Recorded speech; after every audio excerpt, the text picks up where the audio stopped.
Hey guys! Part 13 of What If Naruto Unlocked His True Potential.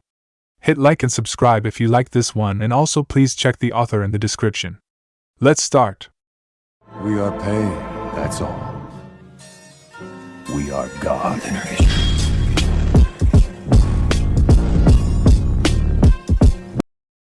Chapter 55, In the Name of Jashin. Naruto woke up just as the sun entered the guest room. He made an exaggerated stretching gesture, getting his body used to being awake again. After a few seconds and now fully awake, Naruto's eyes began to wander around the room. They focused in on Kiba and Akamaru, who were still sleeping. Both the Inuzuka and his partner were snoring slightly. Naruto chuckled at the sight of them, but he stopped when he noticed that they were the only ones in the room. Where'd Sakura-chan go? He wondered. Once he had gotten changed into his usual attire, Naruto walked out of the room and began to walk through Tazuna's house quietly, making sure not to wake anybody else. As he walked around, however, he could not find Sakura.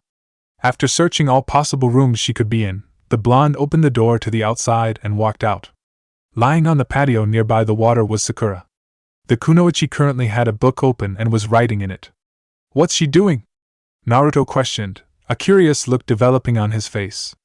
The blonde walked over to her side to see what she was writing. Sakura didn't seem to notice, she was too focused on her work. As Naruto finally reached her, he saw what she was working on. The kunoichi had taken one of the sealing scrolls with Tazuna's supplies in them and was trying to copy the seals on it perfectly.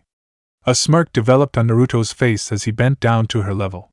"Your writing isn't half bad," he complimented. His comment immediately caused Sakura to drop her, stand up immediately, and reach for a shuriken. She was nearly about to throw it when she noticed that it was Naruto who had snuck up on her. She sighed in relief before pocketing her shuriken. "Damn it, Naruto, don't sneak up on somebody like that!" Sakura grumbled as she sat back down on the patio. "My bad," Naruto replied, rubbing the back of his head slightly. "Just saw that you were awake too and wanted to see what you were up to.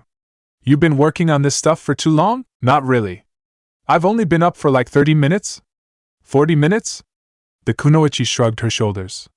A sheepish smile developed on her face. I have been thinking a lot about what we were talking about that one night on the way here. I know we said we wouldn't do any practice until we got to back Konoha, but I wanted to try my hand at making seals, and since Tazuna-san still hasn't unsealed his supplies, I thought the scrolls would be a good way to practice drawing seals." Naruto nodded his head in understanding. His eyes then focused on Sakura's book, still open to the page she was on. They then moved back and forth from the book to the sealing scroll.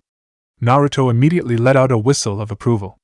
"Is this really the first time you've been practice writing seals like this?" he questioned. The kunoichi nodded her head. "I'm actually really impressed. I wasn't anywhere as good as you are when I first started drawing seals." "Well, look who you are talking to." Sakura giggled as she pointed to herself. "I was one of the best students at the academy for a reason. Work like copying and writing and stuff like that is really easy for me, especially if I'm actually interested in it." The Uzumaki chuckled in amusement. He made a hand gesture, encouraging Sakura to get back to the work. The genin nodded in understanding before she grabbed her pen and book and began to copy more seals. Naruto's eyes widened slightly as he noticed her technique and speed. "She really is better at her drawing than I was when I first started. And she's faster than I am to this day. That's something I should work on. I need to get back to practice myself." The Uzumaki shook his head. He then let a small smile develop on his face. "I don't think he'd take her as a student, but I think Masakadoji-san would probably really like how fast she seems to work." After a few minutes, Sakura finished copying seals for her page. She sat the book down and looked at Naruto out of expectation. The blonde smiled at her. "Like I said, your seals look great, and you make them really fast. That's really good. That means when you really do start learning Fuinjutsu, you don't have to worry about the tedious part of really learning how to write perfectly like I had to," Naruto admitted. "Thanks," Sakura returned his smile. "Of course, that's only part of what you gotta do," he commented, causing the kunoichi to look at him in confusion. "The next big thing, and something you can work on when we get back to Konoha and we can talk to Masakadoji-san about specifics, is sealing your own chakra into the seals specific to the seals and jutsus.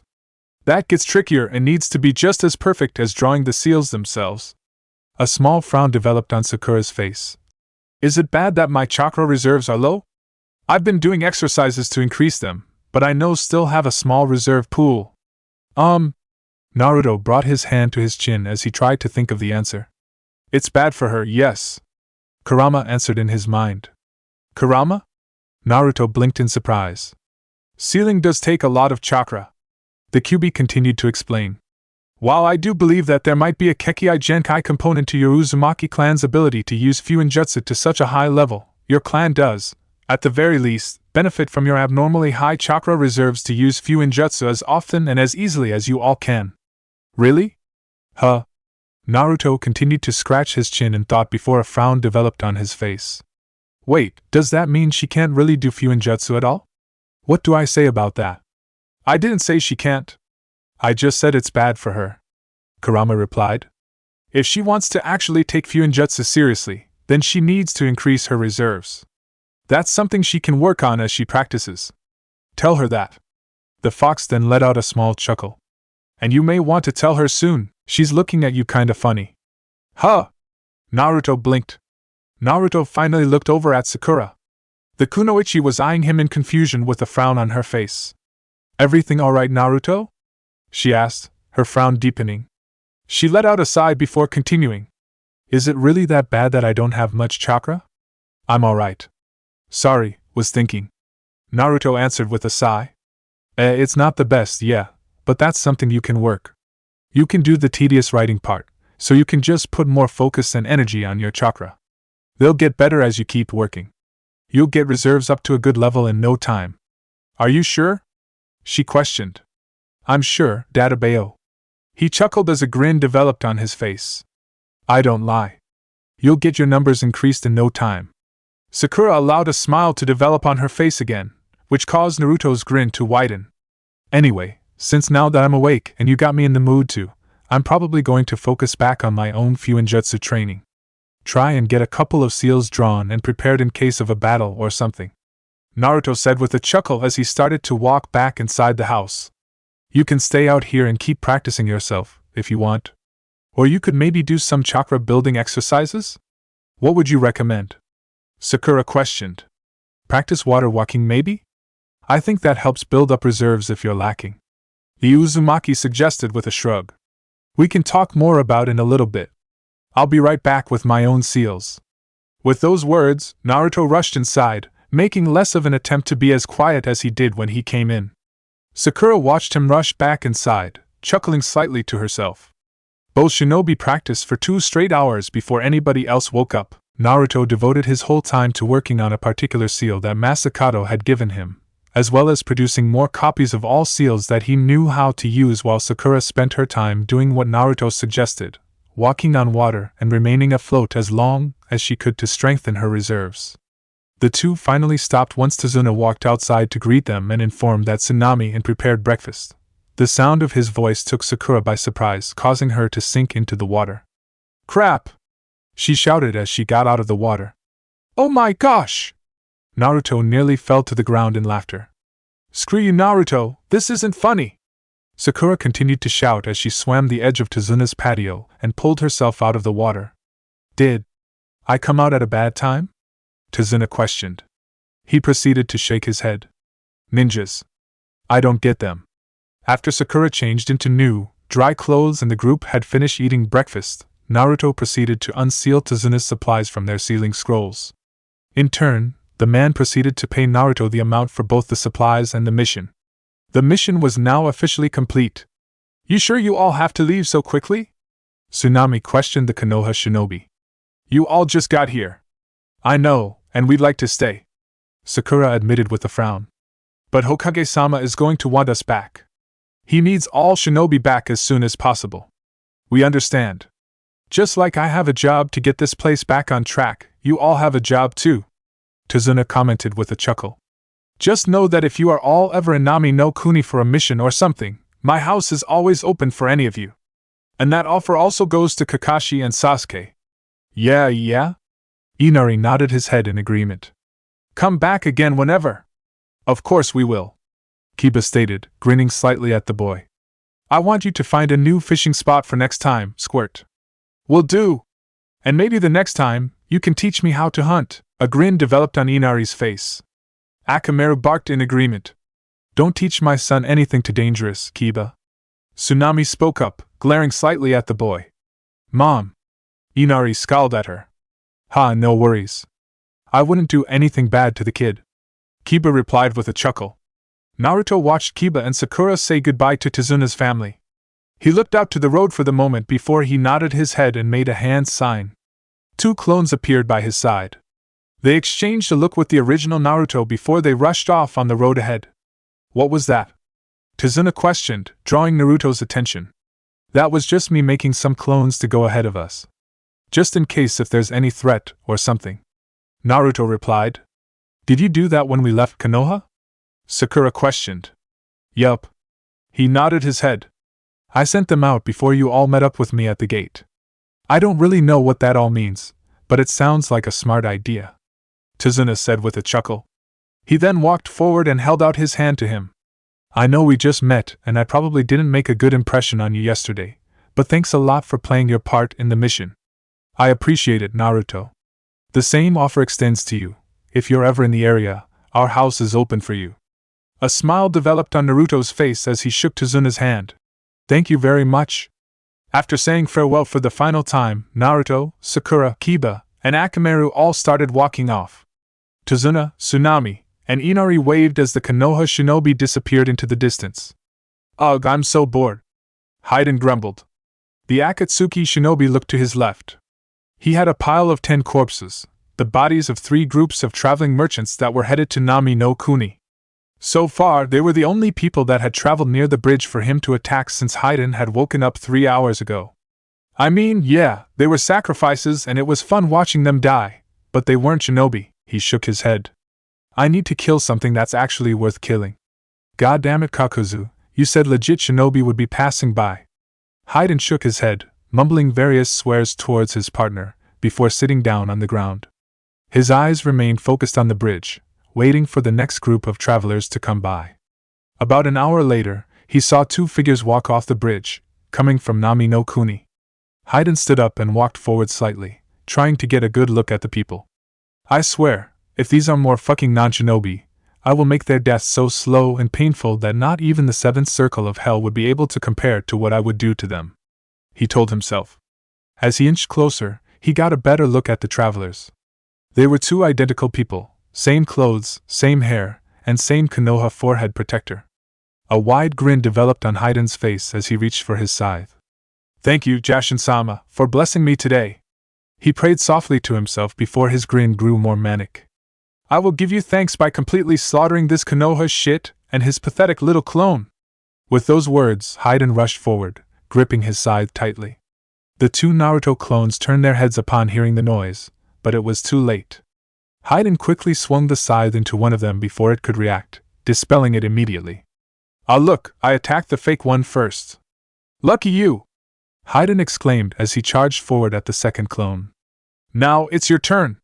The second clone jumped backwards, avoiding the man's attack. It then jumped backwards, placing distance between itself and the man. Akatsuki! Naruto's clone mumbled to himself. He said the words quietly, but Hayden managed to hear them. A scowl developed immediately on his face. How the fuck do you know that name? The Akatsuki member hissed. Naruto's clone did not give a verbal response. Instead, it ran through a series of hand signs, wind style, great breakthrough. The clone breathed out a massive gust of wind from his mouth directly at Hayden. The wind made contact, knocking into Hayden and cutting him slightly. The wind started to make tears in his cloak. Despite that, though, Hayden seemed to have no real reaction to the jutsu. Instead, his scowl vanished and the grin that had been on his face returned. Heh, this feels kinda nice. I can actually feel some power behind this. You're not some weakling, the man commented. It'll be fun sacrificing you. Hayden crept down slightly before jumping into the air, pulling himself away from the clone's gust of wind. He then tossed his scythe directly at Naruto's clone. The scythe moved through the air quickly before the clone could react. It pierced it, causing Hayden's grin to widen even further. First blood is mine! Time for the ritual to dash! Hayden's words were interrupted as the clone vanished, causing the grin on his face to drop once again. Wait, what the fuck? Hayden pulled out on the wiring of his scythe, causing it to retract back to him. He then rushed over to the spot where the clone had been. He looked around the area for any sign of movement or attack. There appeared to be nothing, which caused him to scowl. Okay, are you fucking with me? Both of them were clones? Ack.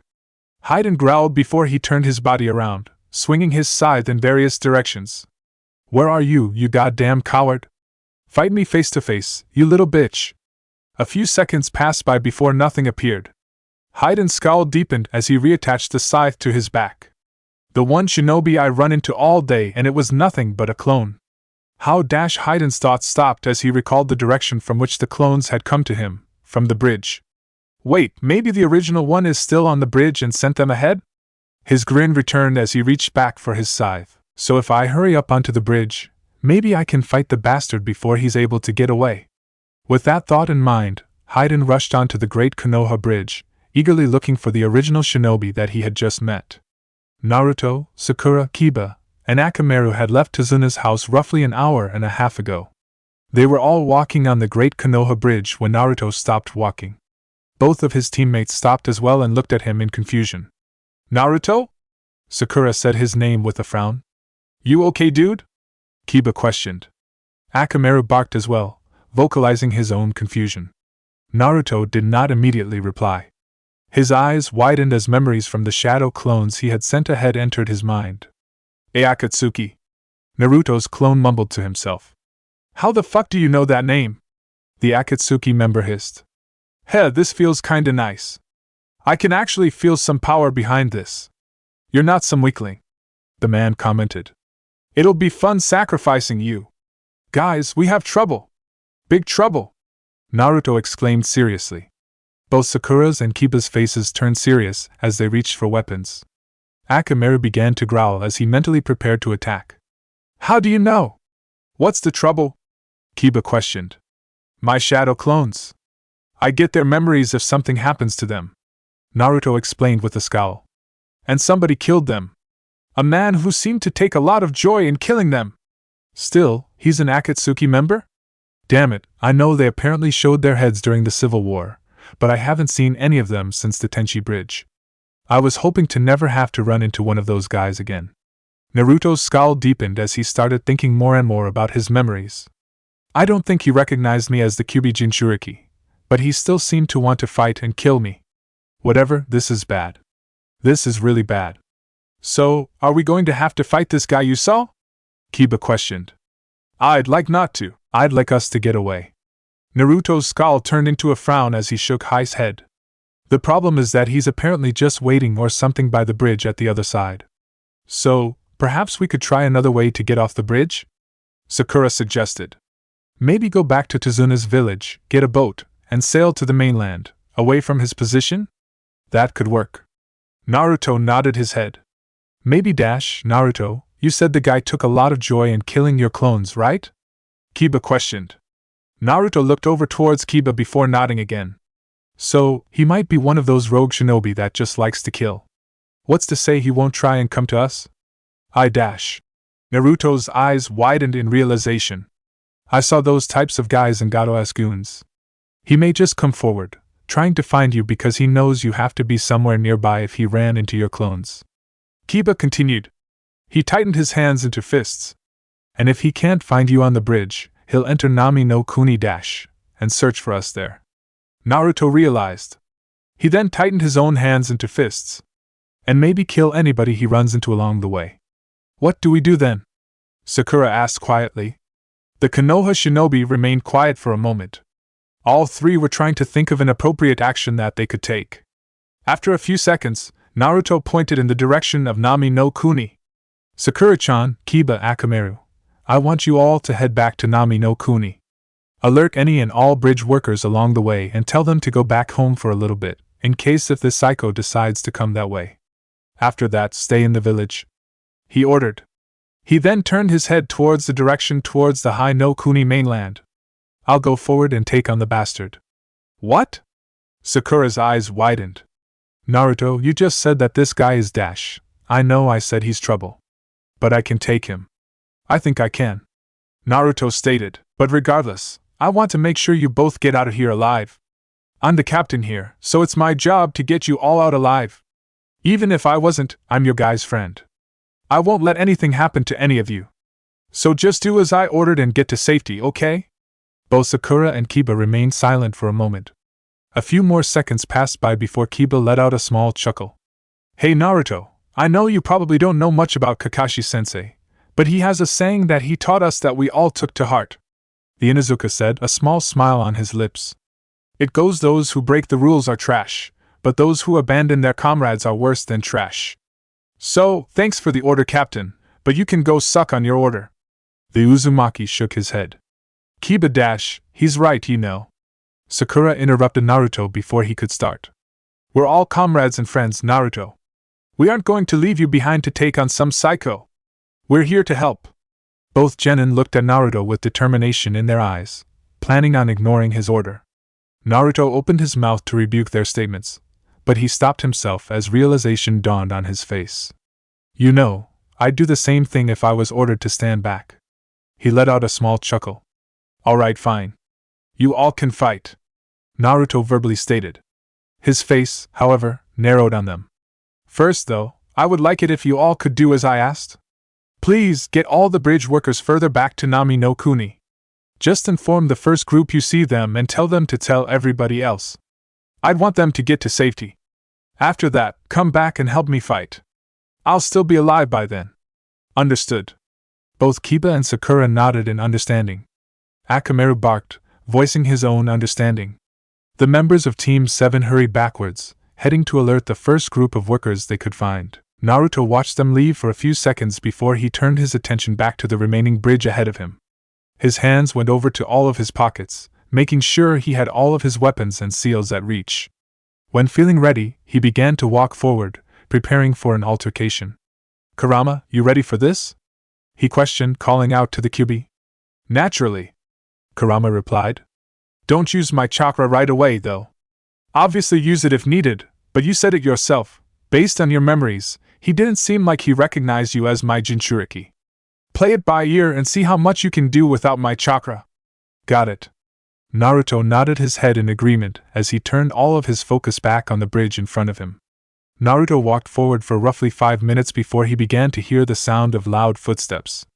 He reached for 2 kunai, each of which had a different sealing tag attached to them, and prepared for battle. A few more seconds passed by before Haiden rushed in. The gray-haired man was grinning manically, gripping his scythe tight in his hands. You! I knew you'd be on the bridge! He exclaimed loudly, laughing slightly.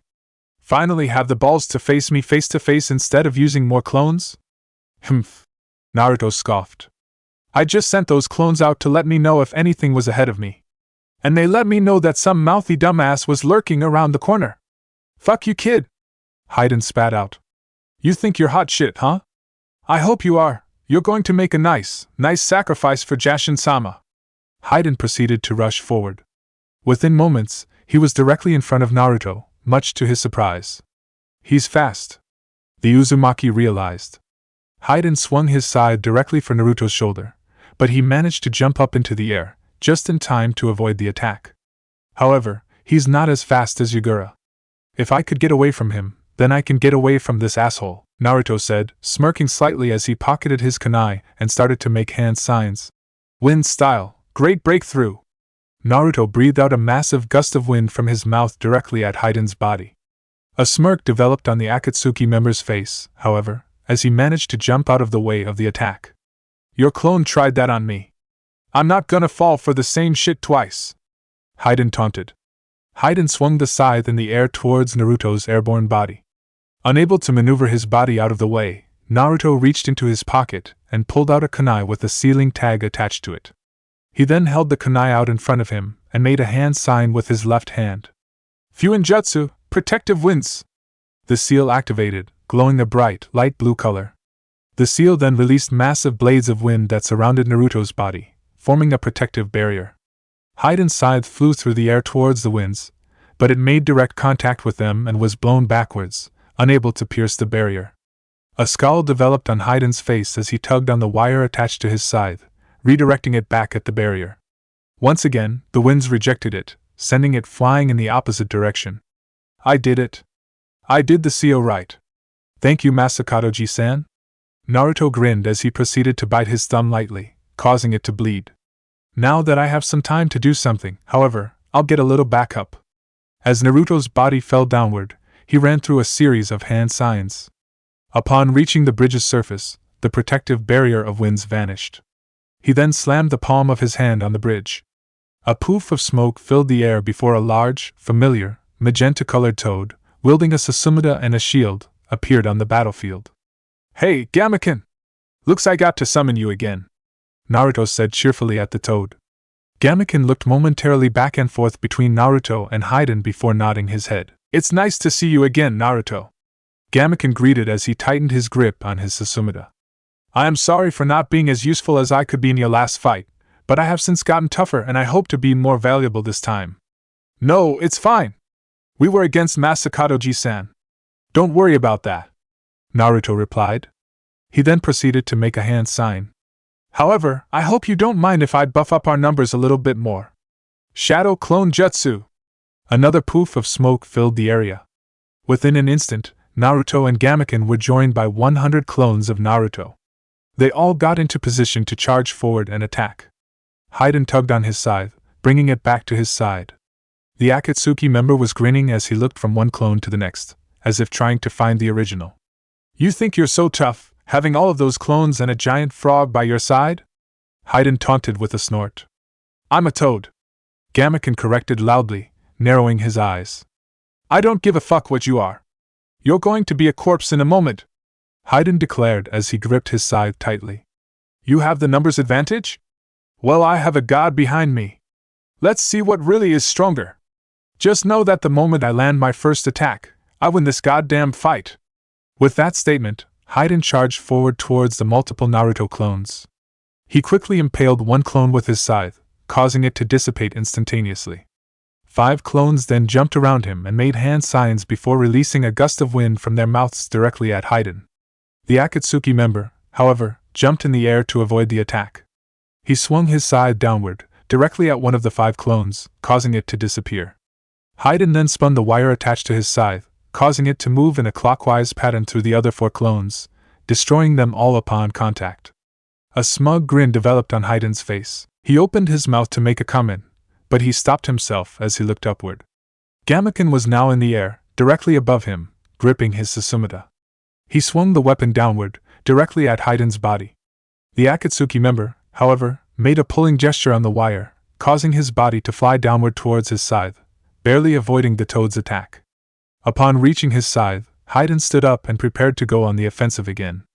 Before he could, however, one of the Naruto clones rushed up to him. It delivered a punch to his face, knocking him backwards slightly. 3 more clones quickly rushed to Haiden's floating body, delivering kicks to knock him up into the air. You dash, zoo dash, ma dash, ki! Another clone jumped off another one's back, flipping into the air directly above Haiden's face. It lifted its foot in the air, about to kick him downward and back to the clones underneath. Before his kick could make contact, however, Haiden reacted and grabbed the clone's foot. He then tossed the clone downward directly onto the body of the clone that it jumped off of. Both clones were immediately destroyed. Nice hit there, brat. I actually felt that, Haiden said with a smirk. I was right.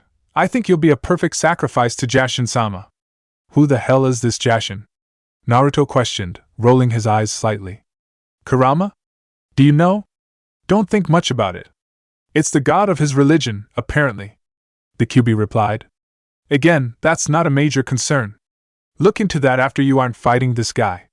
There's more to him than he's letting on, and I'm getting incredibly suspicious about what technique he has that is so powerful to win the battle after getting one hit. Naruto nodded his head in understanding before turning his attention back to the fight. Haiden was slicing through more of his clones. The Akatsuki member was jumping away from gusts of wind and blocking punches and kicks while returning them with cuts. He had now destroyed nearly half of Naruto's clones. The Uzumaki looked over briefly to Gamaken, who was analyzing the fight, trying to see when to jump in. The two exchanged a look before nodding at each other, understanding the other's train of thought. Gamaken waited a few more seconds, watching Haiden fight more clones. After seeing the man jump into the air to avoid another attack from one of the clones, Gamaken jumped forward, towards Haiden's body. The Akatsuki member, however, turned his body downward and pushed himself through the air, avoiding the toad's initial attack. Gamaken then proceeded to swing his Susumida towards Haiden again. Haiden tried to get away, but he was accidentally hit slightly on his left arm. One of the spikes of the Susumida stuck to his body as he managed to get away. Bastard! Haiden hissed in pain as he reached to remove the spike from his body. Exploding Susumida attack! Instantly, the spike on Haiden's body exploded. The resulting blow sent him flying through the air off the bridge. There's my chance, Naruto realized. Two of the remaining clones went to Naruto's side and picked him up. They proceeded to toss him through the air so that he was directly above Haiden's floating body. He quickly pulled out a kunai with a sealing tag and tossed it at Haiden. The kunai went into the man's back, causing him to hiss in pain. Naruto rapidly ran through a series of hand signs. Uzumaki Fuinjutsu, Hurricane Manifestation! The seal released a bright green light before releasing tornado-like winds. The winds rained into Haiden's back, forcing the man downward into the water underneath the bridge. The tornado continued to blow, keeping the man stuck at the bottom. Naruto landed safely on the water's surface. He then proceeded to jump back to the bridge and looked over the edge as he watched his tornado continue to blow, holding Haiden's body down. His clones and Gamaken quickly rushed to his side, looking over the edge as well at the wind. With all the wind blowing on him and cutting him up, plus pinning him down underwater, I think it's safe to say he'll drown, Naruto realized. He let out a sigh of relief. Thank God. I was getting worried that he would do whatever technique he kept bragging about. Don't be too confident, Naruto, Kurama warned him. Those Akatsuki shinobi are supposed to be hunting us. I'm sure that he has more to him. I don't believe one of them would go down that easily. Naruto, once again, nodded in understanding at the Kyuubi's words. His eyes remained focused on the water. A few more moments passed by before the wind from his seal began to fade away. Naruto proceeded to tense up as he got back into a stance to fight. He's been underwater for a while now. If he hasn't drowned, he has to come out eventually or he will, Naruto realized, looking intently at the spot of water Haiden had been knocked down in. If you really are still alive, then where are you? As if responding to his question, a loud crash could be heard directly underneath Naruto. The blonde looked downward and his eyes widened. Haiden's scythe was rocketing forward from underneath the bridge, piercing the bridge's material. The Kyuubi Jinchuriki tried to jump away in time, but one of the scythe's blades made contact with his right shoulder, delivering a deep cut and drawing blood. He hissed in pain. Another second passed by before Haiden jumped forward from the hole he had created underneath the bridge. The remainder of Naruto's clones proceeded to jump him, but the Akatsuki member delivered a series of kicks as they approached him midair, knocking them all away as they reached him and dispelling them. Gamaken jumped into the air again and swung his Susumida at Haiden's body, but he pulled on his scythe's wiring, pulling his body directly towards the scythe and avoiding the toad's attack once again. Upon landing on the bridge again, Naruto got a good look at Haiden's body. His Akatsuki cloak was torn up, revealing his bare chest to him. Haiden's back had many cuts on it, with blood pouring freely from it. Naruto could also now see the Utikyo forehead protector tied around Haiden's neck, with the slash through it signifying his position as a missing shinobi. That fucking hurt, bastard. God, I can still feel water up my lungs. And my back's all fucked up now. Can't believe that I let a little shit like you draw first blood on me. Haiden hissed at him. Despite the clear anger in his tone of voice, a malicious grin developed on the man's face as he brought his scythe towards him. Naruto's blood was still dripping from one of the blades. However, I still managed to make a hit on you. It's time for you to die.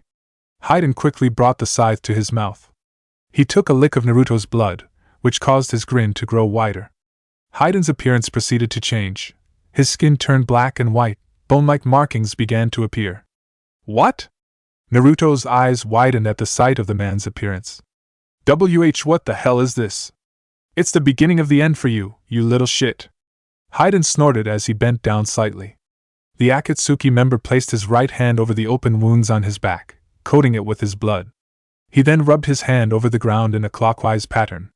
Naruto, not knowing what the man was doing, quickly pulled out another kunai with the sealing tag attached to it and threw it at the man's head. Naruto was expecting Haiden to jump out of the way to avoid the kunai. Instead, Haiden extended his left hand, catching the kunai with his open palm. The weapon pierced his skin, causing more blood to fall from the new wound. What on earth? A chill ran down Naruto's spine as he processed what he was seeing. Why did he do that? Why does he not care about his own wounds? Heh, thanks for that, brat. I could use a little more blood, Haiden replied with a smirk as he reached with his right hand to pull out the kunai. Naruto immediately returned to reality after that comment and made a hand sign. The tag lit up for a moment before exploding in Haiden's face. Smoke covered the area. A few seconds passed by before it cleared up. Once it did, Haiden remained at his spot, seemingly unaffected by the explosion. How? Naruto's eyes widened. What is going dash? The words on his tongue died as he noticed what was present underneath Haiden. The man was now standing in the center of a red circle, created from his own blood. There was a triangle present within the circle. The symbol was exactly identical to the pendant that the Akatsuki member was wearing around his neck. I'll start this slow, brat. Haiden taunted as he reached into his pants and pulled out a retractable spear. He then extended it outward. Repent now and pray that Jashin-sama won't damn you to the deepest pits of hell. With that statement, Haiden forced the spear into his side, releasing a massive pool of blood. Naruto's eyes widened at the sight. What's he dash? Naruto's thoughts died instantly as an unexpected burst of pain shot through his body. H. The blonde immediately reached for his side. He looked down to his side to see what had happened, but it was seemingly fine with no wound present. Despite that, the pain was still present. What the hell? He hissed, ignoring the sensation and glaring at Haiden. What did you do? It's not why I've done, you little shit. It's what Jashin-sama has done. Haiden exclaimed, laughing loudly. Gamaken glared at the laughing Akatsuki member before charging directly at Haiden, gripping his Susumata tightly in his hands. He swung the weapon directly at Haiden's body, but the Akatsuki member quickly reached for his scythe and blocked the attack, still standing still at the center of his circle. Upon blocking it, Gamaken ignited one of the spikes on his weapon, causing it to explode. Ah! Naruto screamed. Naruto? Gamaken's eyes widened as he jumped away and looked back to his summoner. As earlier, Naruto felt pain rush through his body. The sensation of his body burning, as if a large explosion had just occurred point-blank in front of him, rushed over his body. He felt some patches of his skin start to brown, as if he really had been hit by a real explosion. The pain nearly overwhelmed the blonde. He fell to one knee as he looked out to the explosion. Once the dust clouds faded away, Haiden remained still in his place, laughing loudly. His body, too, seemed to have brown marks over the white skeletal markings, but unlike Naruto, he didn't seem affected. Oh man, that hurt like a fucking bitch, but I'm sure you know exactly how badly that hurt. Haiden declared, his laughter getting louder. That's the main reason why I'm glad Jashin-sama still allows me to feel pain, just so I can understand what little shits like you experience in your final moments. It makes everything all the more sweeter for me. Naruto could not give a verbal response. He proceeded to breathe heavily as he forced himself back on his 2 feet. Gamaken's attack hurt me. His own attacks on himself hurt me. I can't do anything to him without hurting me. Naruto realized as he shook his own head. How the hell am I supposed to do anything to him? And how isn't he affected by any of this? He should be killing himself too like this. Kid, if I had to take a guess, I'd say he probably can't be killed through conventional methods.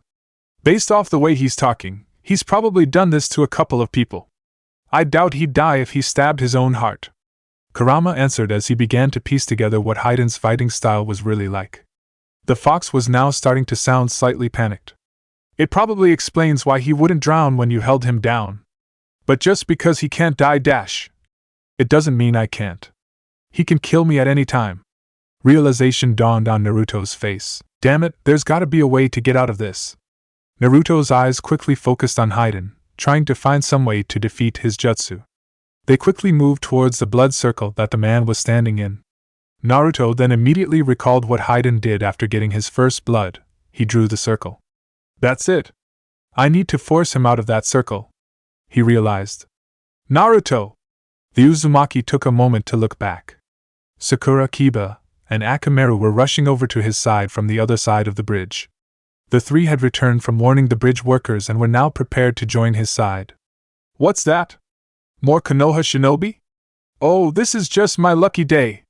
Haiden exclaimed loudly as he held out his extendable spear. Guess I'll have to cut it short with you, Blondie. I'm going to have focus on the others now, so it's time for you to die. Fuck, I need to blow him out of that circle. Naruto shook his head as he began channeling more chakra into his mouth. Kurama, please, channel as much of your chakra into me. I'm going to need everything I can possibly get to make sure I have enough to blow him out before he kills me.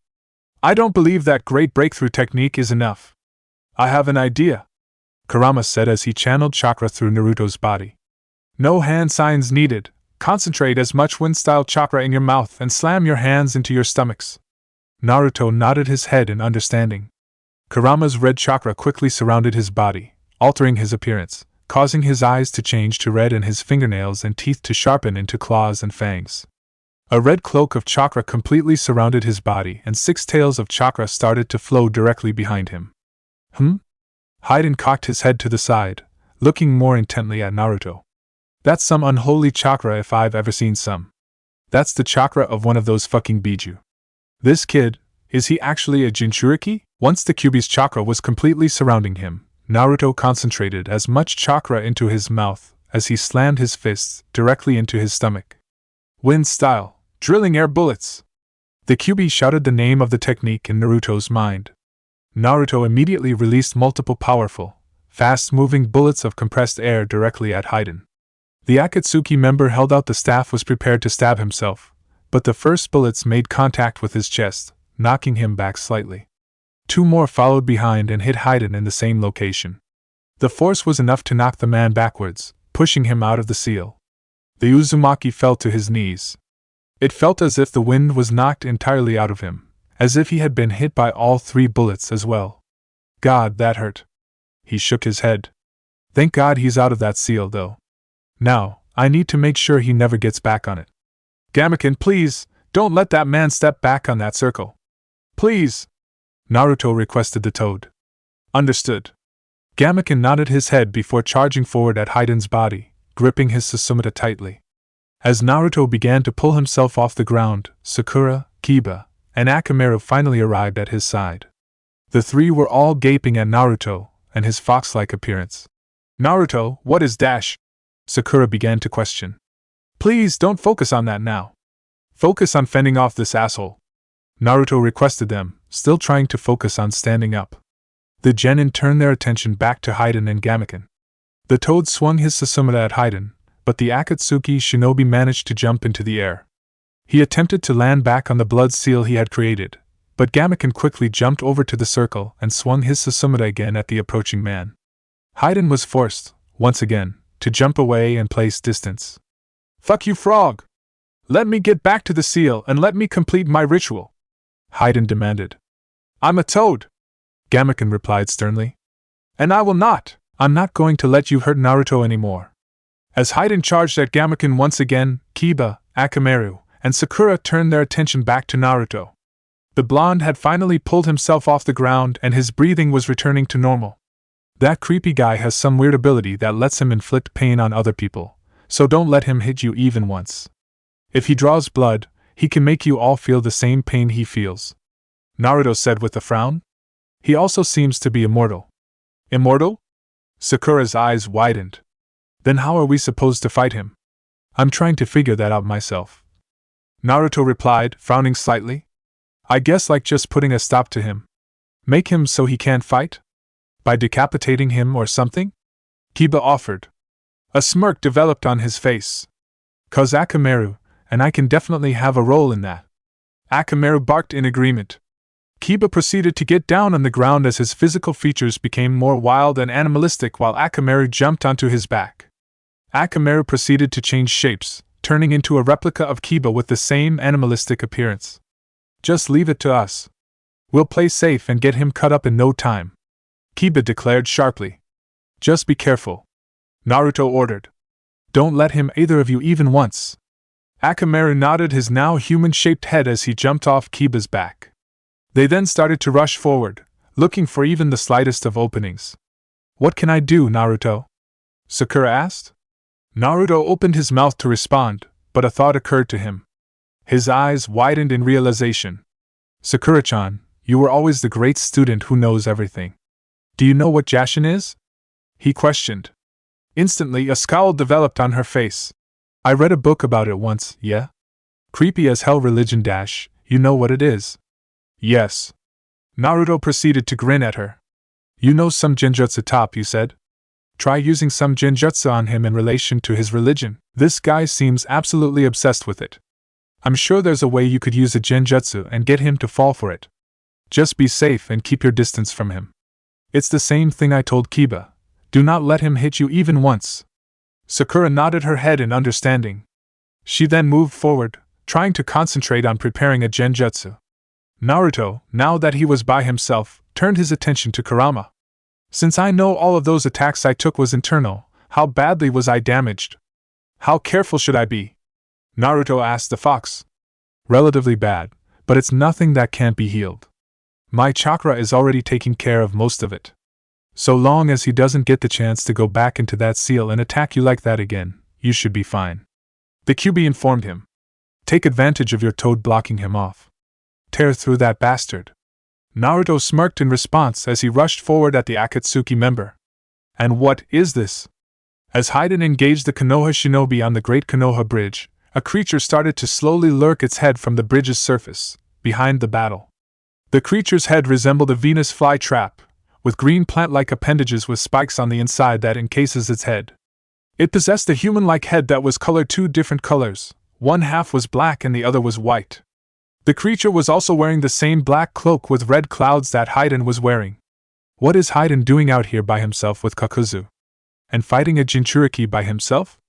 The white side of the creature's face asked itself. What do you think, Black Zetsu? You don't have to refer to me as that.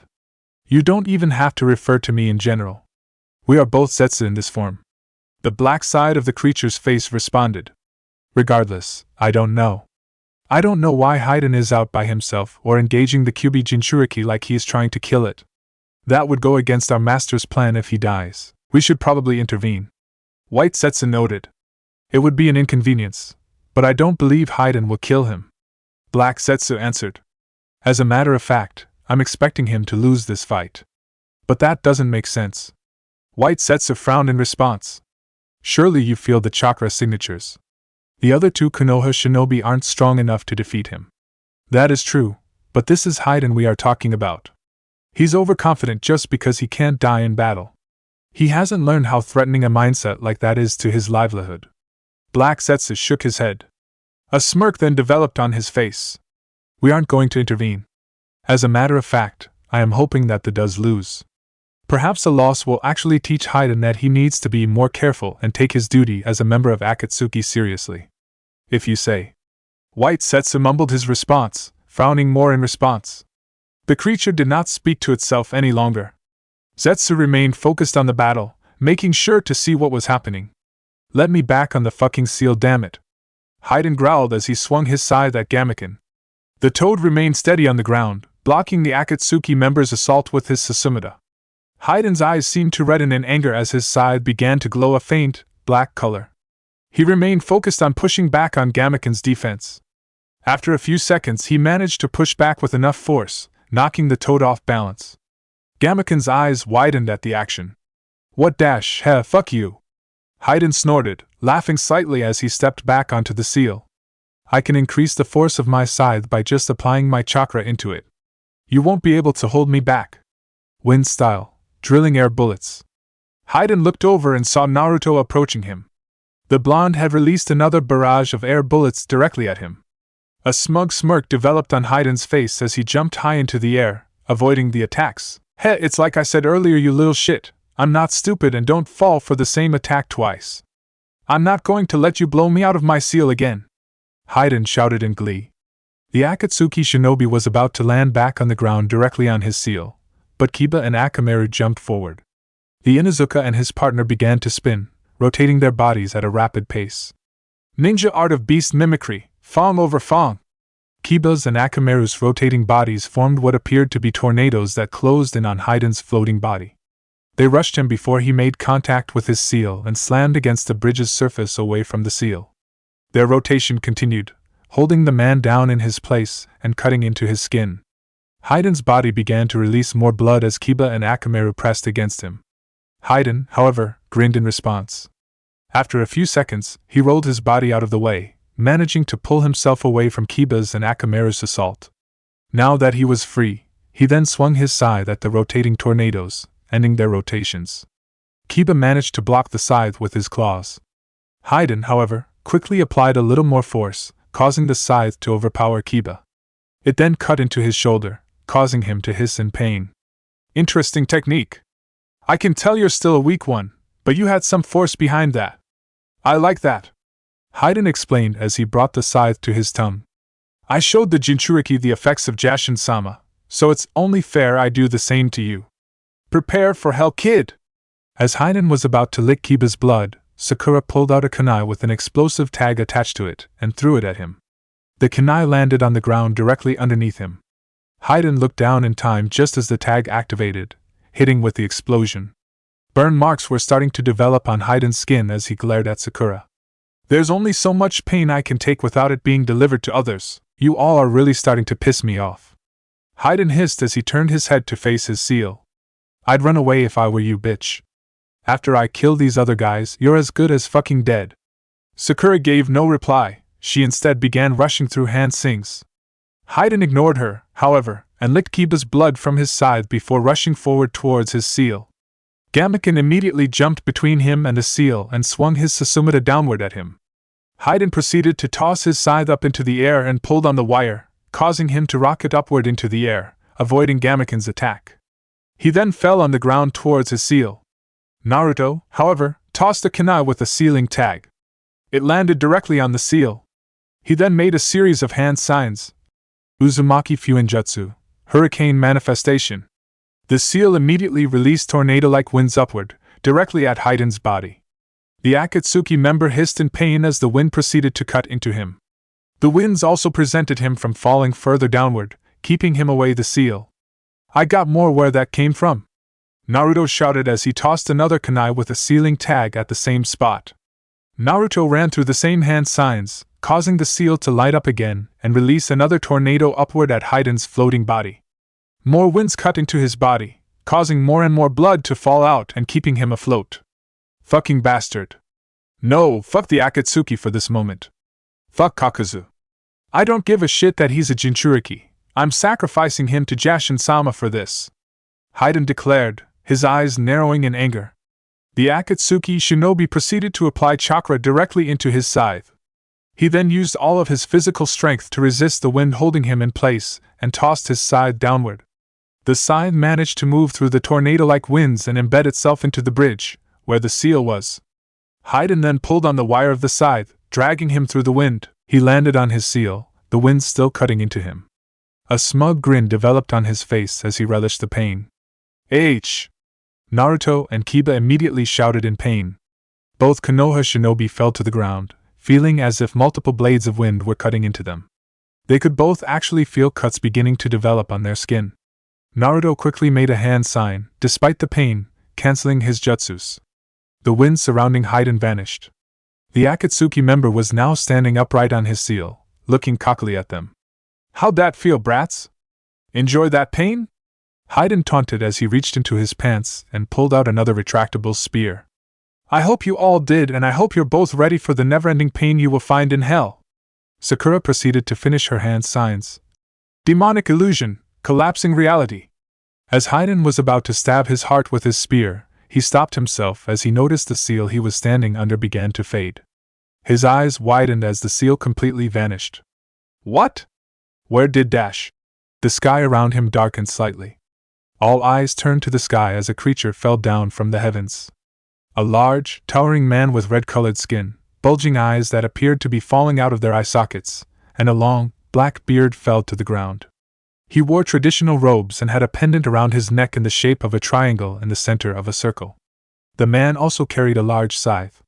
What? There's no way. Haiden's eyes widened as he looked at the man. Jashin-sama? Is the end of the world upon us? The man, identified as Jashin, looked down upon Haiden's body. His red face contorted into a scowl. You have not honored me with enough sacrifices as you have promised. I have given you blessings in your life and you have the gall to not follow through with them. Jashin sneered, his voice foreboding. He then raised his scythe upward, as if he was about to swing it.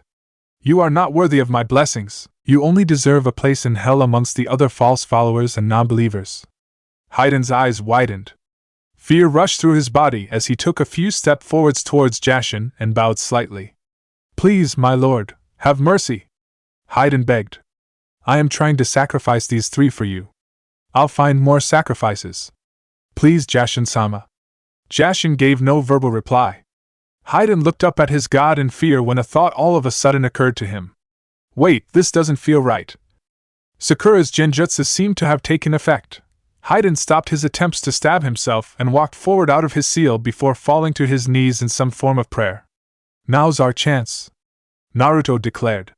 The Uzumaki shared a look between Kiba and Akamaru, who nodded their heads. Kiba and Akamaru quickly rotated their bodies, forming tornado-like objects. Naruto, meanwhile, channeled chakra into his hands and formed an orb of rotating chakra in his right hand. He then jumped to one side of Hayden and charged forward while Kiba and Akamaru closed in on the other. Ninja art of beast mimicry, Fong over Fong. Rasengan. Hayden finally pulled himself out of the genjutsu just as both Kiba's and Naruto's jutsus connected. Kiba's and Akamaru's spinning body collided against Hayden's chest and stomach, while Naruto's Rasengan collided against his back. Ah! The Akatsuki member screamed in pain. Both Konoha shinobi continued using their jutsus, applying more force as they attacked him. Hayden tried to pull himself away, but the pain from both jutsus seemed too much for him. A few seconds passed by before the force proved too much and Hayden's body split. Hayden's waist, his torso, and his head and neck were separated from each other. Blood flew everywhere after the man's bodies fell to the ground. Naruto, Kiba, and Akamaru finally stopped their assault and looked at the damage they did. Oh my God! Sakura felt herself about to throw up as she walked closer to the group. Naruto and Kiba did not say for a few moments. They just looked back and forth from different parts of Hayden's body. They then looked at each other and shook their head. I've never done this before to somebody. I know I said I could decapitate him for you, but... Kiba's voice started to draw out as he looked away. Yeah. I hear you. Naruto nodded his head, shaking his head. He then turned his head to Sakura. You got the genjutsu placed on him? I did. Sakura replied, still trying to overcome the urge to throw up. I used a jutsu very similar to the hell viewing technique that Kakashi-sensei taught me, only it's a little harder to detect. I played on the little knew about Jashinism and I gave him a vision of his god talking down to him. She proceeded to shake her head as she looked more closely at his body. I think he started to realize he was in a genjutsu quickly, but I distracted him just long enough for you guys to do something. Naruto looked as if he was about to say something, but the words died on his lips as he noticed the eyes on Hayden's head open up. They narrowed in anger on Sakura. The only thing you did was commit blasphemy of the highest order. Bitch! I will fucking tear out your heart with my own goddamn teeth! Hayden screamed. Sakura immediately screamed, backing up slightly at the sight of Hayden's head talking. Naruto and Kiba openly gaped at the man. The Inuzuka, now, felt the urge to throw up. He brought his hands to his mouth, resisting the urge. How the hell are you still alive? Naruto shouted in anger. I told you, Jashin-sama has blessed me. I can't die, you fuckers! Hayden roared. His eyes then focused on Naruto and narrowed. You've made a grave mistake, Jinchuriki. The rest of Akatsuki will find you and tear out that goddamn beast out of you and you will die, spending the rest of your miserable afterlife in hell. Despite still feeling disgust at what they had seen, both Sakura and Kiba seemed confused and interested by Hayden's comment. They both turned their head towards Naruto, who was now starting to feel uncomfortable. A scowl quickly developed on his face as he went over to Hayden's face and grabbed it. What are you doing? Unhand me, you bastard! Hayden demanded. Hey Sakura, Kiba, do me a favor and toss the rest of his body over the bridge, Naruto requested. Both Sakura and Kiba nodded in understanding. The two genin appeared uncomfortable, but they did as Naruto asked. Both shinobi quickly tossed over Hayden's waist and his torso deep under the water. Hayden's eyes widened as he noticed Naruto tighten his grip on his hair. Gee goddamn you! The Akatsuki shinobi hissed. What? You gonna toss my head over the edge too? Nah. Naruto snorted in response. You apparently live forever anyway. Might as well take you back to Konoha and see if the TNI department can pry some information out of you. After all, you're Akatsuki, aren't you? The fuck? No! Hayden spat. I'm not telling you shit about anything. That's not for you to decide. Naruto grumbled. The Uzumaki quickly placed the head on the bridge. He then pulled out a blank scroll. He took out a pen and began writing seals on it. You are really going to take him back with us?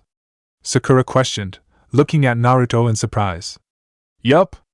Trust me, this guy may just be talking shit right now, but he knows things. He knows things that will maybe help save lives if we know them, Naruto said definitively. Fuck you. Hayden continued to hiss. Naruto opened his mouth to fire back, but before he could say anything, something jumped onto the ground next to Hayden's head. Zetsu? Hayden's eyes widened at the sight of the creature. Zetsu gave no immediate verbal reply. It proceeded to kick Naruto away hard, knocking the sealing scroll out of his hands and into the water. It then proceeded to pick up Hayden's hand. My Hayden, you got yourself into a pickle, haven't you? You're lucky we managed to get here just in time. White Zetsu commented with a chuckle. Hayden opened his mouth to speak. Save it, we're not here for your excuses. We can discuss those later. Black Zetsu said sharply. Hey! Stop! Kiba shouted. Both Kiba and Naruto charged forward at the Venus flytapper creature, trying to reobtain Hayden's head. The creature, however, vanished just as the two attacked. They ended up nearly colliding against each other, forcing them to stop their attacks. They then looked around the area. What was that thing? Sakura questioned, bringing her hands to her face in surprise. I don't know and I have no clue where it went. Kiba hissed as he tried to sniff the air. I can't track its scent. Shadow Clone Jutsu. Naruto quickly created 100 clones. Search the area. Find that thing. The clones quickly rushed off in pursuit of Zetsu and Hayden's head. With the clones gone, Naruto immediately rushed to the side of the bridge. Gamaken, help me out. We need to get rest of the body. Naruto shouted. The toad nodded his head in understanding. The two then proceeded to jump off the side of the bridge into the water.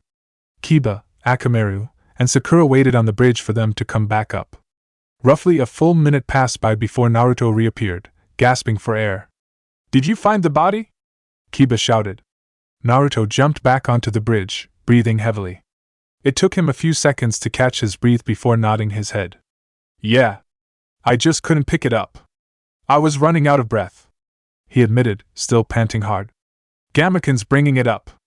On cue, Gamaken jumped out of the war, holding Hayden's body and waist in his hands. He sat the two parts of the body on the ground. Naruto immediately pulled out another scroll to seal the parts of the body away, but just as he pulled out the scroll, Zetsu reappeared. The creature was no longer holding Hayden's head in its hands and was now looking at the body parts Gamaken had tossed. Ooh, you found them. Thanks, you saved us a swim. White Zetsu said, grinning slightly. Gamaken responded by charging at the creature, holding his Susumu tightly in his hands. He swung the weapon downward, but Zetsu quickly faded into the bridge, disappearing. It then reappeared directly behind Hayden's body parts. It quickly grabbed one chunk with its right hand and the other with its left hand. This is heavy. White Zetsu frowned. We're giving Hayden shit for this. Black Zetsu noted. Who the fuck are you? Naruto demanded as he rushed forward at the two. The blonde extended his right hand. An orb of chakra began to develop and spun rapidly. He tried to slam the jutsu into the creature's body, but Zetsu quickly sunk into the surface of the bridge, disappearing once again. Naruto's jutsu failed to connect. Our name dash, White Zetsu began, is not important. Black Zetsu finished. You got lucky that Hayden is an idiot, Jinchuriki. Next time, you won't be so lucky. With those words, Zetsu completely vanished. Naruto's eyes quickly scanned the area around them, looking for any signs of them. Unfortunately, there was no sign. It was as if Zetsu and Hayden had not even been there. God damn it. He shook his head. They got away! Sakura, Kiba, and Akamaru walked forward to Naruto's side, frowning slightly in confusion. Gamaken, however, looked down in shame. They're all gone, then. I apologize, the toad declared, unable to look upward. I am sorry for not being much assistance again, Naruto. I seem to still be too clumsy to be useful to you. Naruto immediately turned his attention back to Gamaken and shook his head. No, don't say that! You were a tremendous help fighting that man! Don't say that! Gamaken shook his head slightly, but he did finally look up at Naruto and smiled at the compliment. He quickly disappeared in a poof of smoke, returning back to his home. With the toad gone, Naruto finally made a hand sign and stopped channeling the Kyuubi's chakra. His physical appearance turned back to normal. He then sighed in relief before turning his attention back to his team. I'm sorry about all of that. Are you two alright? He questioned. I'm fine. I don't think he ever got a chance to attack me really. He was too focused on you guys, Sakura said with a sigh. I feel sick though. Same. And I hurt like hell. I don't know what technique he did to me, but it hurt like a bitch and it still hurts, Kiba said with a frown. Akamaru turned back into his normal appearance. The little dog walked over to his partner and licked Kiba's leg affectionately. The Inuzuka smiled in response for a moment, before the smile turned right back into a frown. What was that plant thing, though? I have no clue. I haven't seen anything like that before. Naruto scowled. I'm pissed, though. It helped that man get away. We could have actually brought in someone from Akatsuki and it just popped out of nowhere to save him. The three remained quiet for a moment. It took Naruto a few seconds before he finally calmed down. Kiba and Sakura, however, seemed more confused than anything else. Naruto, he said something about you being a Jinchuriki, Sakura noted. Yeah, Kiba commented, frowning slightly. He also said guys, do you mind if we get back on the road for a bit? Naruto questioned, interrupting Kiba. I kinda want us to get back on track towards Konoha. That guy sidetracked us for a while and now, we have some dangerous stuff we need to report about. Once we stop for the night, I'll answer your questions. Sakura and Kiba both frowned in response, but nodded their heads in understanding.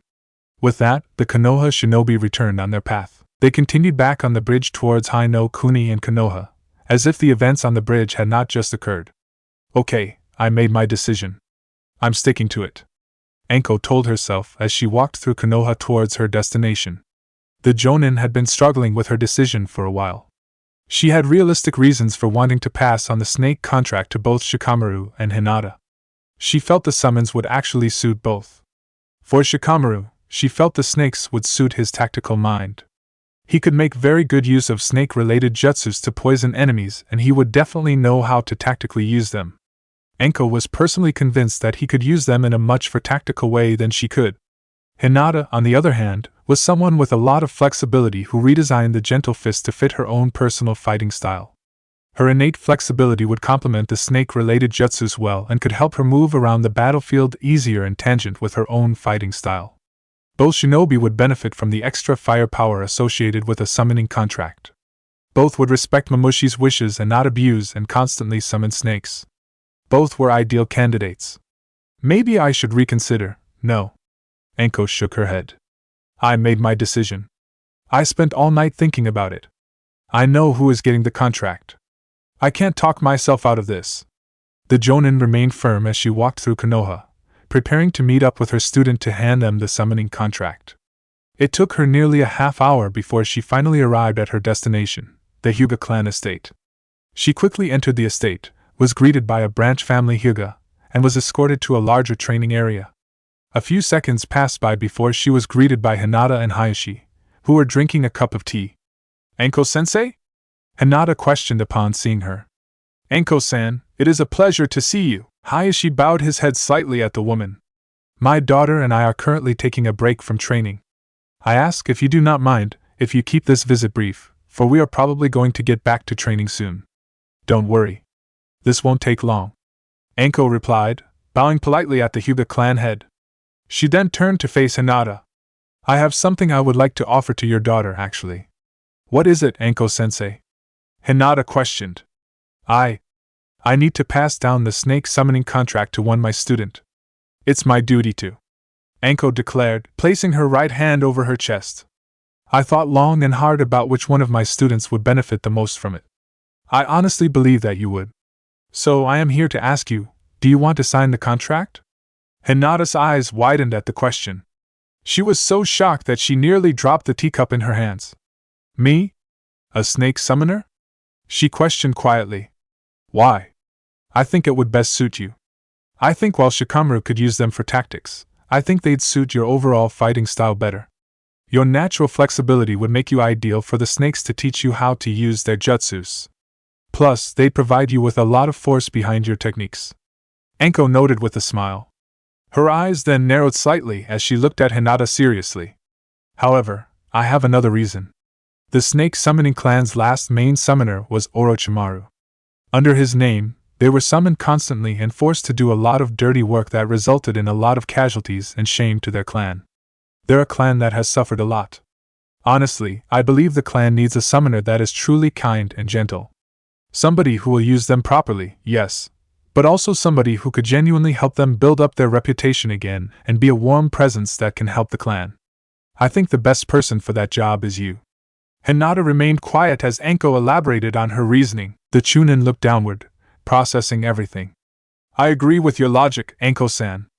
Hayashi spoke up. His voice alerted Hinata, causing her to turn her attention to him. A smile developed on his face as he noticed his daughter's look. Hinata is quite the interesting young woman. She has a tenderness to her heart that I've only seen in her mother. I'm certain if you are looking for a person who can help be of aid to the snake summoning clan, it would be her. The Hyuga clan head proceeded to place his teacup down. He then walked to Hinata's side and placed his hand on her shoulder.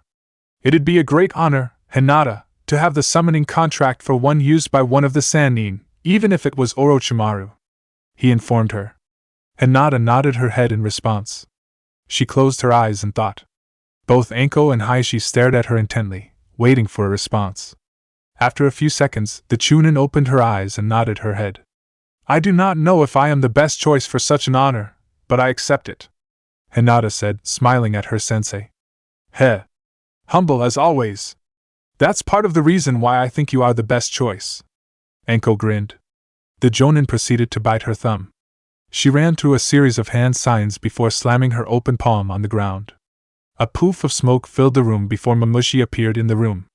Hinata's eyes widened as she looked at the large snake. The snake tried to extend herself, but she immediately was forced to lower her head to avoid hitting the ceiling. Anko-chan, you summoned me in a cramped place like this? Why? Mamushi grumbled as she tried to adjust to the room. Sorry. I got kinda excited. I should have probably asked if Hinata would come outside with me for a minute. Anko chuckled uneasily, rubbing the back of her head. She then quickly jumped in between the snake and Hinata. Mamushi-sama, this is Hyuga Hinata, the student I was talking to you about earlier. Hinata, this is Mamushi. Hinata took a moment to step forward in front of the snake. Her eyes looked up at the snake for a moment. A second passed by before she bowed. It's an honor to meet you, Mamushi-sama, she said politely. My. A young woman who seems to know a thing or two about respect. I like that. Maybe you can teach something to Anko-chan. The snake commented with a smirk, causing Anko to scowl. It is nice to meet you, Hinata-chan. I assume Anko-chan already talked to you. Are you ready to sign my clan's contract? I am. Hinata nodded her head, letting a small smirk develop on her face. Mamushi's smirk turned into a more sincere smile. She then opened her mouth. A brown scroll proceeded to come out of her mouth. Her tongue grabbed onto it, preventing it from falling to the ground. She then set it down directly in front of the Hyuga heiress, extended it out. Please draw blood and sign your name in blood, Mamushi requested. Then, coat your fingers with your blood and place them on the scroll, giving us a record of your fingerprints. Hinata nodded her head in understanding. She then quickly pulled out a kunai and stabbed her finger slightly. She then began to sign the contract. Hinata. Hayashi smiled as he watched his daughter finish signing her name. He then watched her getting her blood on her fingers. I meant it. This is an incredible honor. I am proud of you. After slamming her own palm on the scroll, getting her fingerprints on them, Mamushi quickly rolled the scroll up and grabbed it with her tongue. She swallowed it once again. A smile developed on her face. Everything is in order. Welcome to my clan, Hyuga Hinata, Mamushi declared. Sunset came rather quickly for Naruto, too quickly. Nevertheless, once time came, the group stopped their travels. They then proceeded to quickly set up camp. Kiba and Akamaru quickly caught fish while Naruto sent out clones to collect firewood. They then proceeded to cook the fish and began eating. Sakura, Kiba, and Akamaru, while eating, were looking at Naruto expectantly, waiting for him to speak. Naruto noticed their looks and sighed. You're going to have to talk to them. You promised them information. You shouldn't have promised them anything if you didn't want to talk. Kurama informed Naruto within his mind. Just talk to them about me and get it over with. It's pathetic seeing you so scared. If they judge you simply because you have me sealed in you, then they're not worth a second thought. Naruto resisted the urge to scowl after the Kyuubi's comment. Instead, he let out a sigh before turning his full attention to his fellow shinobi. So, you know the word that man called me? Jinchuriki? Naruto questioned them. Both Kiba and Sakura nodded their heads. Do you know what it means? Nope. Kiba shook his head, frowning slightly. Akamaru whined in agreement. I do. Sakura, in contrast, nodded her head. Of course you would. The Uzumaki let out a small, humorless chuckle. If you know some facts about that psycho's religion from just reading in your spare time, you'd surely know something actually practical like that. I've read about it before in my spare time when looking into one of my favorite authors, actually, who was a Jinchuriki. Sakura said. If you really are a Jinchuriki, then I think I can piece together what you want to say. Of course you'd be able to. Naruto sighed. I can't. I don't know what it means. Don't leave me in the dark. Kiba requested, frowning slightly. Being a Jinchuriki means I have a Biju sealed inside me. Naruto answered plainly. Kiba's eyes widened. Realization finally dawned in his head as he reflected on seeing Naruto's altered appearance on the bridge. Not just any Biju though, am I right? Sakura spoke up. She brought her hands together as her eyes narrowed on him. The Yondaime didn't actually kill the Kyuubi, did he? He sealed it inside you. Yep, you had everything figured out. Naruto, once again, sighed. It took a while to come to that realization. The Academy told us that he killed the fox, so it simply couldn't be the case. But then again, what other Biju could you have in you if you really are a Jinchuriki born in Konoha? The Kunoichi had a frown on her face. Naruto, why did the Academy lie to us? Why didn't they come clean and just admit we had a new Jinchuriki? That was Old Man Hokage's idea. Because of the circumstances with the Kyuubi attack and the fact that I had it sealed in me when I was baby, not like a young kid or anything, he thought that if he put regulations on how many people knew about my status that were my age, it wouldn't prevent me from making my friends. Naruto's face twisted into a frown of his own. Jinchuriki are notoriously lonely, you know? They have difficulty making friends because nobody really trusts them. Everyone's afraid that they'll mess up and release the demon.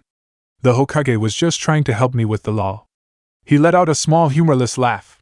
Not like it helped much with kids our age, but I appreciate that he tried something. Both Sakura and Kiba were quiet after his words. Naruto looked downward to the ground, frowning. A few more seconds passed by before he heard footsteps. Naruto looked forward and saw that both Sakura and Kiba were walking closer to him. You know, it all makes sense. I always thought you had the scent of a fox, Kiba said with a small chuckle. Naruto's frown faded. In its place, the blonde now had a look of confusion. Huh! Everyone I know smells like some kind of animal. You always smelled like a fox. I didn't know why, 'cause they aren't horribly common in Konoha, but I guess that all makes sense if you have one sealed inside you. The Inuzuka stated with another chuckle. Guess I only got one question for you, Naruto. Why did you not want to tell us at the bridge? Why couldn't you tell us then? It's not because you thought we'd up and judge you or leave you or something, was it? Sakura interrupted Naruto, frowning slightly. Sorta. Naruto admitted, his frown returning. I was concerned that you two would be concerned about my ability to control the fox and Naruto. Even if I was concerned about stuff with you having the Kyuubi inside you, you displayed full control on the bridge. You were fine out there, Sakura retorted, shaking her head. Even if you really couldn't, I wouldn't judge you or something. You got chosen to do something for Konoha and hold the fox, so I can't judge you for how you do your job. You're still the same Naruto I grew up with. Nothing's going to change that, Kiba informed him sharply. Not you being a Jinchuriki or whatever the word is. Not you being Chunin or my team captain. Not even if you become the goddamn Hokage. A smirk developed on Kiba's face as he extended his fist outward.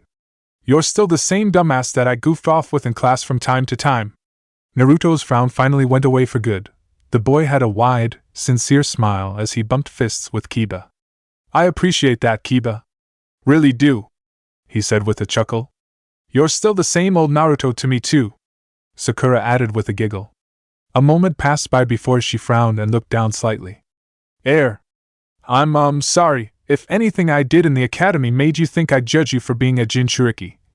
Sakura-chan, don't apologize for that. Naruto shook his head. I just know some people judge me. I wasn't assuming you would because of anything. It's just kinda a paranoid thought. The blonde's smile grew wider as he extended his fist out to her. Really? Don't apologize. If you say so. Sakura's frown disappeared as quickly as it came and a smile developed on her face as she also bumped fists with Naruto. So, out of curiosity, Naruto, did you always know? Kiba asked. Naruto shook his head. A small smile developed on his face as he began to retell the story of finding out about the Kyuubi with Mizuki, while simultaneously finding out how good of friends Shikamaru and Hinata were. Sakura, Kiba, and Akamaru listened intently, wanting to learn more from the blonde. A knock sounded throughout the Hokage's office. Sarutobi Hiruzen looked towards the door from his desk before coughing slightly. Come in, he said. The door to his office opened up. Jiraiya entered the room, followed behind by Tsunade. The blonde-haired woman had a scowl on her face, and she crossed her arms over her chest the moment she saw the Sandaime. Despite her apparent demeanor, Hiruzen sighed in relief at the sight of her, and a wide smile developed on his face. Tsunade, it is great to see you again after so long, he greeted her cheerfully. I take it Jiraiya gave you my scroll? Of course. Why do you think I'm here, old man? Tsunade snorted in response. Believe it or not, I miss that snark. You aren't the only person to call me old man, but there's something special hearing you say that. The Sandaime continued to chuckle. His laughter caused Tsunade to scowl more. She opened her mouth to say something, but Jiraiya started before she could. So, as you requested, I brought back Tsunade here. You can now make her Hokage and be done with it, he stated with a chuckle as he turned his back towards the door. I agreed to come here, but I'm not agreeing to that, Tsunade said sharply. The Sandaime then reached out and grabbed the back of Jiraiya's outfit and dragged him back into the room before he could leave. Hiruzen watched the display in front of him and frowned. I don't think you two understand that one of you will be taking my title. I don't care that neither of you seem to want the position. Konoha needs new leadership and a new leader to rally around. And there is nobody better fit than you two, he stated sharply. Hiruzen made a single-hand sign. The door to the office completely shut and locked itself. The windows to the room shut. Both Jiraiya and Tsunade turned to face the man. You two are acting selfish right now and putting your own interests and desires above the village. I have entertained you both for a long time, but I am not going to allow it any longer. I need to finally step down, and you two are the people I safely trust to run the village the best, Hiruzen stated sharply. Both of you have a strong reputation, both of you are incredibly strong shinobi, both of you are skilled in politics and won't allow someone like Danzo to potentially run over your rule, and both of you, despite how you are acting right now seeming to suggest otherwise, love Konoha. Sarutobi-sensei Tsunade opened her mouth to retort. I know what happened to Nawaki and Dan, Tsunade. I know you are still affected by the events, but we have all experienced loss. I gave you all of the time in the world to mourn. I did not give you time to allow your grief to consume you. Hiruzen crossed his arms sharply, glaring at the woman in front of him and releasing killing intent. And I did not give you time to place any form of bitterness against Konoha, the very village that both Nawaki and Dan loved above all else. They would both be honored to see you as the Hokage, and you know that. Don't reject the title out of bitterness. The very action is a direct insult against everything they stood for. Tsunade's words died on her tongue. The Sandaime looked down slightly as she reached for the necklace around her neck. As for you, Jiraiya, Hiruzen turned his attention to his other student. I know you aren't fully being selfish. I know you do not believe you have the qualities worthy of being Hokage. I also know you believe that the spy network is important, and it would be difficult to replace you. However, surely you must understand that while it would be difficult, it would be possible. The Hokage's eyes narrowed on him. You must also know that I would not give the position to someone I think was unworthy. Jiraiya, quit wallowing in your own sense of self-pity. Jiraiya looked downward as well, giving no verbal reply to Hiruzen. The Sandaime Hokage looked at both of his former students. For the first time in years, he saw two people that resembled the students he met when they had just graduated from the academy. He sighed as he took off his hat and placed it on the desk. I don't mean to be harsh. Forgive me for any comments I made and may make. However, you all must understand, I need to step down and someone needs to replace me. I need it to be one of you two, Hiruzen said firmly as he crossed his arms over his chest. And I stand by firm in that decision. None of us are going to leave this room until I get one of you to willingly to take the hat. The moon shone brightly over the great Konoha Bridge. Zetsu was currently standing right by the entrance to the High no Kuni border. It was holding on to Haiden's head. The rest of the man's body parts were scattered on the ground, directly in front of the creature. Looks like the coast is clear. It took a while before the blonde shadow clones looking for us finally dissipated. That kid must have a lot of chakra. Typical for a Jinchuriki, I suppose? White Zetsu commented. It then looked at Haiden. Anyway, we're safe now. What happened, Haiden? How'd let you a group of 3 Konoha shinobi take advantage of you so badly? Fuck you. Haiden hissed, still trying to breathe properly. That's literally the last thing you should be saying to us, Haiden. It is thanks to us that you're not on your way to Konoha to be tortured for information. Black Zetsu replied. That would have been nothing. I'm immortal. I could have survived some torture, no problem. Haiden replied immediately. Really? Then why do you look so scared after just mentioning it, buddy? White Zetsu asked with a frown on its side of the face. Perhaps you realize that maybe life as ahead, being tortured for information, would have been a fate worse than death. Or maybe you were scared that the Konoha shinobi would experiment on you. Perhaps they'd discover a way to break your immortality. Black Zetsu mumbled, hypothesizing about Haiden's fears. Haiden closed his eyes. That was all a nightmare. A vision of things that could come one day. Jashin-sama was punishing me for not sacrificing enough shinobi in his names. I can't say about your god, but I know another god that would have punished you if you actually managed to succeed in what you were doing. White Zetsu noted. Was there any reason you were separated from Kakuzu? And was there any reason why you were actively trying to kill the Kyuubi Jinchuriki despite knowing the role they play in Pain's plans? Black Zetsu nearly snarled his questions. I hadn't sacrificed anybody in a while, so I let Kakuzu leave me so I could hunt some shinobi in the area. I didn't know I was fighting a Jinchuriki until he used its chakra. Haiden admitted. A scowl then developed on his face. You don't have a relationship with Jashin-sama. You don't understand. I need to make sacrifices for him. I've been a poor follower recently. I haven't made many and have allowed Kakuzu to take most of my sacrifices. I got desperate to make one. I needed to make just one. I understand, Haiden. White Zetsu replied. It doesn't change the fact that you went against Pain. You are lucky that we bothered to fish you out. Black Zetsu said bluntly. We could have left you down there and you would have deserved it. If your Jashin is real, I'm sure he would have been alright with that decision. After all, who wants a follower that doesn't fight strategically simply because they can't be killed in combat? Black Zetsu then let out a malicious laugh. You just saw how you could still technically die, even without physically being killed. Do you still think you're untouchable just because you're immortal? Do you think you are above everything else? Haiden gave no reply. The Akatsuki member closed his eyes as he recollected on his fight with Naruto, along with Zetsu's words. I was a fool. Jashin-sama is displeased with me.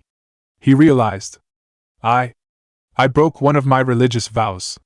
I allowed my hubris to get the best of me and clouded my judgment. Jashin-sama condemns ignorance. He wants his followers to be smart to defeat all foes and sacrifice them in his name. Please, my lord, forgive me. Forgive me. Haiden began mumbling phrases to himself. Zetsu sighed as the creature walked to his body. Zetsu then picked up Haiden's waist and his scythe in one hand and his torso and head in the other. We'll take you back to Kakuzu, wherever he is. He'll stitch you up back together, good as new. White Zetsu said cheerfully. Please be more careful next time, Haiden. We can't have you dying on us. You have a role in our master's plan, after all. We are giving you a second chance. Do not waste it. Black Zetsu informed him sharply. Haiden opened his eyes and nodded his head to the best of his abilities. This is a second chance. This is a rebirth. Jashin-sama has given me another chance. I won't let it go to waste. I'll double up on my sacrifices. I'll reread the sacred texts and learn as many of Jashin-sama's holy jutsus as I can. I'll be a much more careful fighter from now on, Haiden told himself. His eyes then narrowed and a scowl developed. And I'll make sure that Akatsuki successfully captures that blonde bastard and rips the Kyuubi out of him. I'll personally see to that. That little shit will regret the day he was born. I'll make sure that the next time I see him, he'll wish I killed him here. A new sense of determination filled Haiden's head as Zetsu took him away to meet up with Kakuzu. Omake 5, Kiba sent Naruto, Sakura, Kiba, and Akamaru stopped again for the night. After traveling all day, they were tired and ready to rest. They were one more day away from Konoha. If they continued at the pace as soon as they woke up the next day, they would arrive in Konoha shortly an hour after noon. Alright guys, let's get a campfire started, get some food ready, then get some sleep. We should be in Konoha sometime early tomorrow, Naruto stated. Leave food to me. I'll find us something good. Kiba smirked as he and Akamaru slowly started to walk away. Hey Kiba, wait a second, Sakura called out. I have a question. The Inuzuka and his partner stopped walking. They looked back in confusion. Yeah? He asked. I remembered something you said earlier when we were talking to Naruto, Sakura noted. You said everyone you knew had a scent like an animal. I was just thinking about that and I was wondering what animal I smelled like. You smell like a rabbit, Kiba answered with a shrug. A rabbit? Both Naruto and Sakura repeated the animal in confusion. Yup. The Inuzuka, once again, shrugged. Not too strongly, but your scent has some resemblance to a rabbit. Don't really know why though. Yeah, I don't know either. Sakura shrugged in response.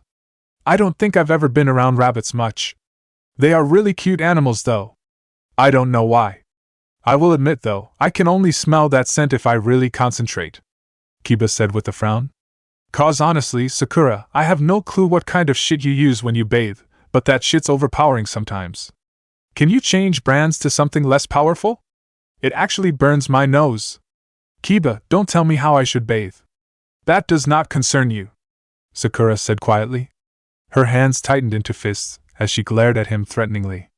Hey, you brought up the topic and I was just saying. Kiba defended himself, scoffing slightly as he crossed his arms over his chest. I don't know if whatever you use in your hair or your soap, but it fucking burns my nose. Sakura's eyes narrowed further. She looked as if she was about to take another step toward Kiba and attack him, but she stopped as Naruto spoke up. You know, this may sound funny, but I kinda thought Hinata would smell like a rabbit, he admitted with a small chuckle. I don't know why. Something about the way she carried herself when we met made me think that. Don't know why you'd think that. Hinata pretty clearly smells like a cat. Kiba once again shrugged. A cat? The blonde gave him a confused look. Yup. All Hyuga do, honestly. But not just like normal cats. They smell like what I assume a lion or tiger would smell like. The Inuzuka replied. His face then started to scowl. Explains why I don't like most Hyuga. Her cousin, Niji, smelled more like one more than she did and I just wanted nothing more than to punch that bastard in the face when I first met him. Same, although it had nothing to do with his scent. Naruto admitted with a slight chuckle. He then cocked his eyebrow. What do the other shinobi we know smell like that we know? Well, your other teammate, Shikamaru, smells like a deer, Kiba said. Makes sense, since his clan takes care of them. Choji smells like a cow, but I think that may have something to do with all the fried beef he eats or something. That's sorta dark if you think about it like that, Sakura admitted with a frown. I suppose. Kiba shrugged again. Let's see. Shino smells like honeybees. Ino smells a lot like flowers, but I actually do smell a bit of pig on her dash, ha. Sakura snorted. The kunoichi quickly fell over in place, laughing loudly. She made a mental note to tell her friend the moment she got back to Konoha. That's actually pretty damn funny, Naruto said with a chuckle. He wasn't laughing as hard as Sakura, since he did not have much of a history with Ino, but even he knew that that was hilarious. Nah, it is. Just don't tell her I said that, please. That girl will do something to me, Kiba grumbled, looking down slightly. He then perked up as he recalled more scents. The Hokage smells like a monkey. Kakashi-sensei, like most of my clan, smells like a dog. Probably why I liked him so much when we first met him. and Sasuke smells like some snake and duck combination. Huh. His mention of Sasuke caused Sakura to stop laughing. She then gave him a confused look. What does that mean? I don't really know about the snake stuff. The Inuzuka replied with a shrug. He then let out a small chuckle. But I mean, the duck thing makes sense if you think about it. How? Sakura continued to question out of curiosity. Well, I mean, of course he smells like a duck. His hair looks like a duck's butt. Kiba declared before his chuckling turned into full-blown laughter. Both Naruto and Sakura remained still for a moment as they processed what the Inuzuka had said. A few seconds passed by before Naruto quickly fell to the ground, laughing loudly. Oh my god, that's honestly the most hilarious thing I've heard in a long time. Naruto declared, laughing loudly. His laughter was infectious, as it caused Kiba's laughter to become even louder and more obnoxious. The two male shinobi continued to laugh, imagining Sasuke's hair as a duck's butt. Sakura, on the other hand, appeared to be horrified. Her horror quickly faded, however, as she narrowed her eyes on Kiba. She then proceeded to crack her knuckles as she walked closer to him. Hey, what are you doing, Sakura? Kiba questioned, still laughing slightly, unaware of the obvious hostility in Sakura's behavior. A loud howl of pain sounded throughout the forest in Haino Kuni. Animals turned their head in surprise at the loud sound before turning their attention to their normal duties. Some poor animal must have been attacked by a human. All they could hope for was that said human would not soon come after them. Achoo! Sasuke sneezed. The Uchiha was just returning to Konoha after finishing off a mission in the Land of Snow, which was now apparently going to be called the Land of Spring. Getting sick after the mission, Sasuke? Kakashi questioned. No. I don't get sick, Sasuke replied with a shrug. The Uchiha left his sensei, along with the rest of the team that had been assigned to the mission. He then walked back to his home. For some reason, he had a strong desire to punch Kiba in the face.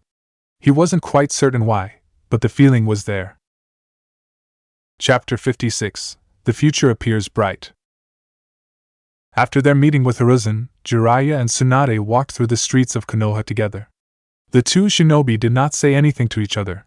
They were both seemingly focused on the conversation they had just had with their sensei. The moon shone brightly in the sky above them.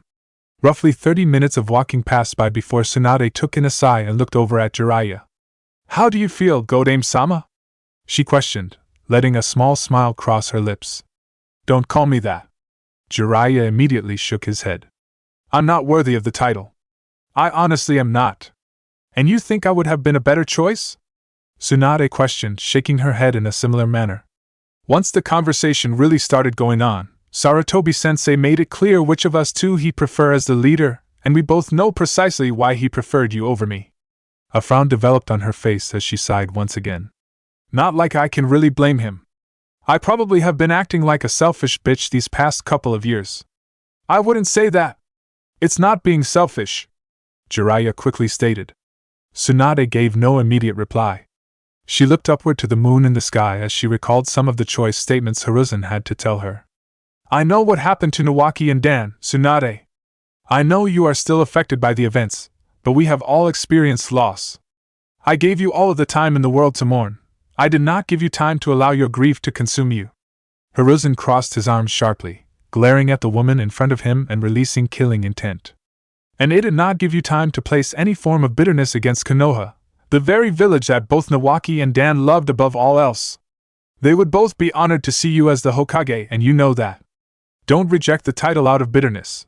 The very action is a direct insult against everything they stood for. Truth be told, Tsunade, there are some people here in Konoha who feel as if you betrayed them. You left the village shortly after the war, you know. You never came back for the Kyuubi attack or in the aftermath of it, for example. You were nowhere to be seen after the Uchiha massacre. You didn't come back in the aftermath of the Tsunoto invasion either. The Sandaime Hokage shook his head. And I'm certain that now that you're back in the village, some people will forget about your absence and be glad to have you back here. I am one of them.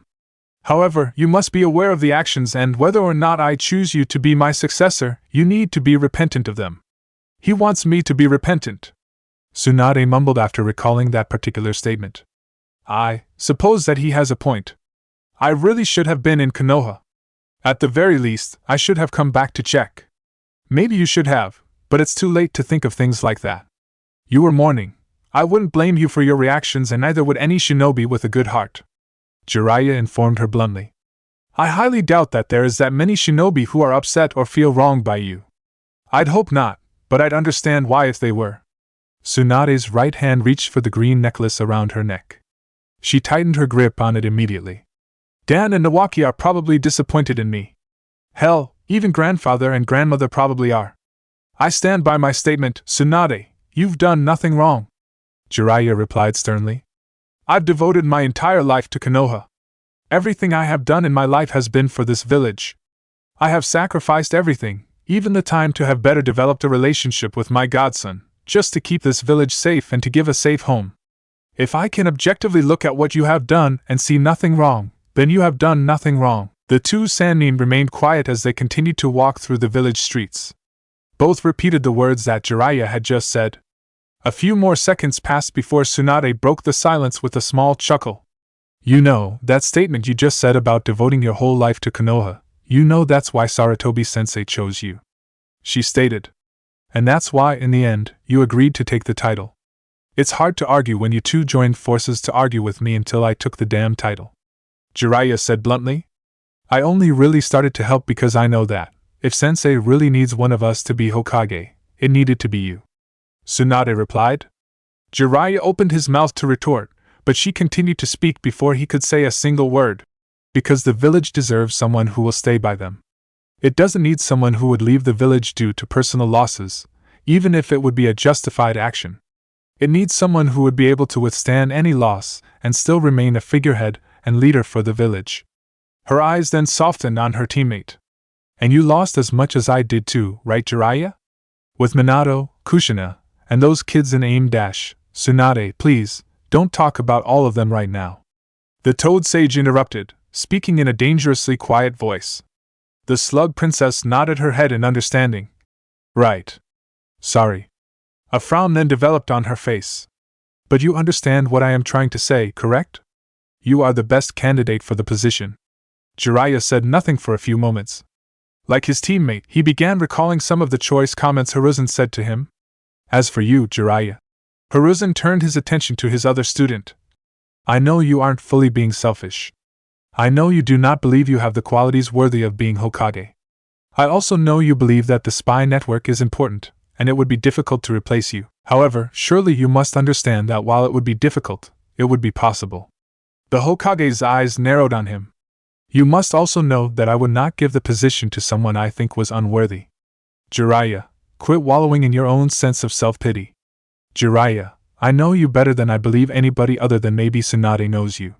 And I know all of the guilt you feel. I know all of the failures that you believe you have made. Hiruzen declared. He then lifted up his hand. You've talked to me about your feelings about the war and all of the lives you took that you think could have been saved, as well as the lives of your comrades you think you could have saved. I also know about your feelings in regards to those children in aim. I know how you feel about Minato's and Kushina's deaths and how you feel as if you could have done something.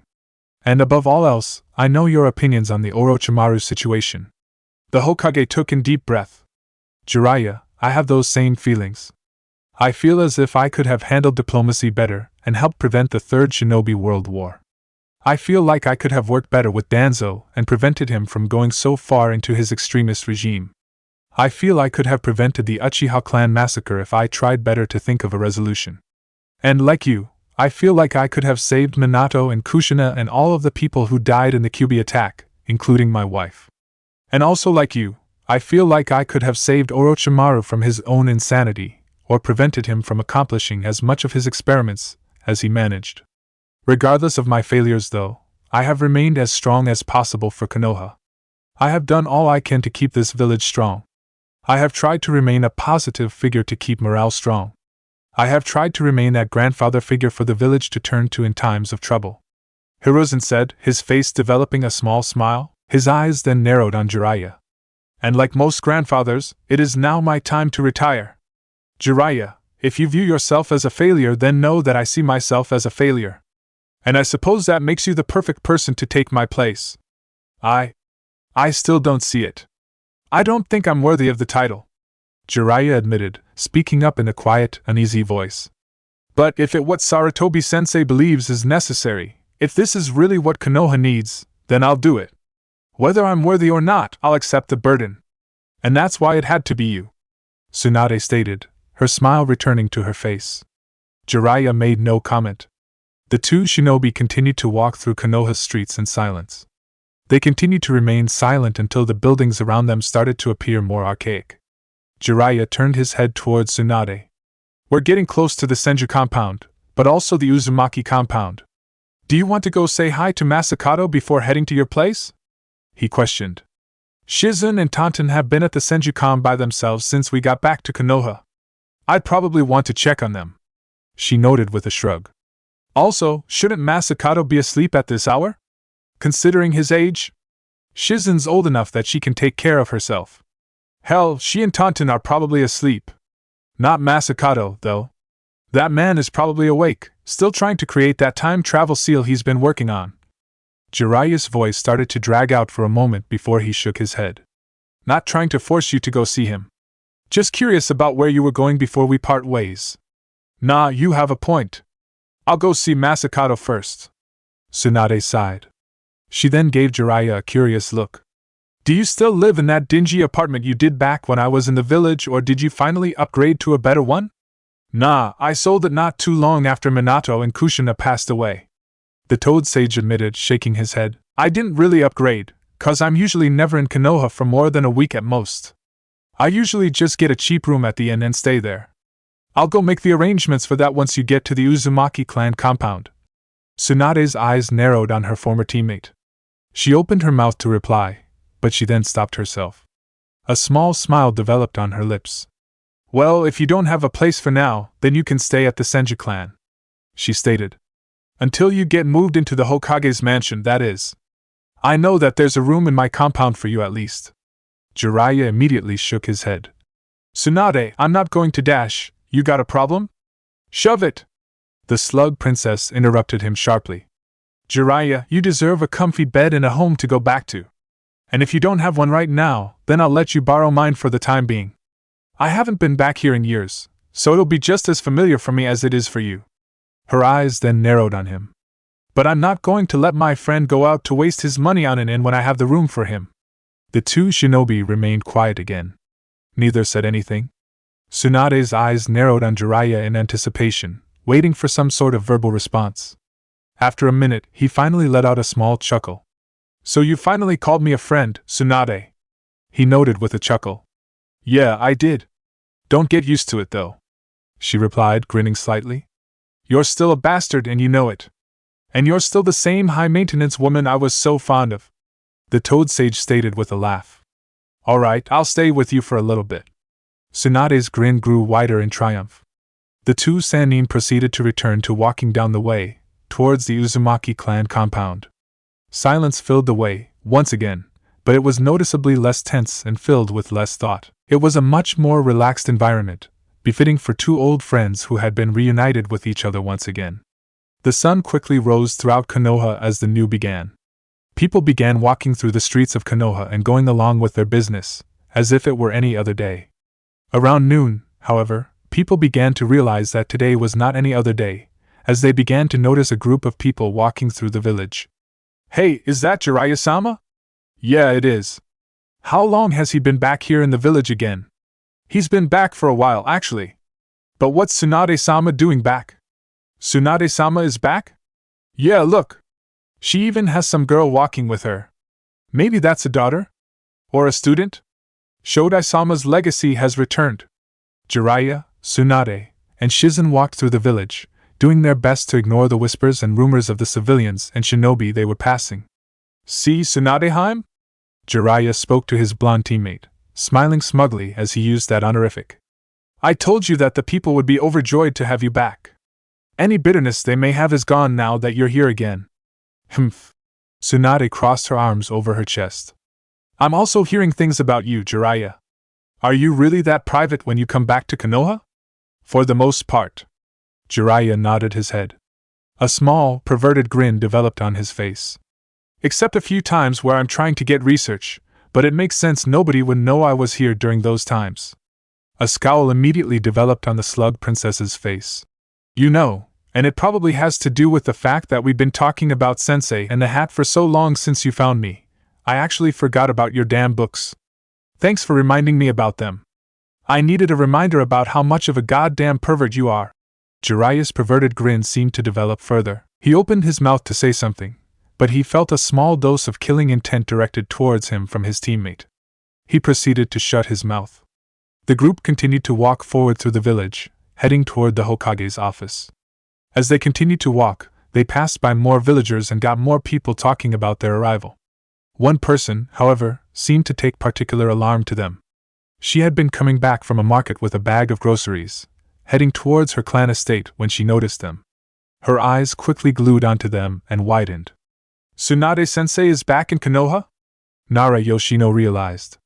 After standing still for a few minutes in stunned silence, Yoshino quickly shook her head, pulling herself out of her trace, and started to return back home.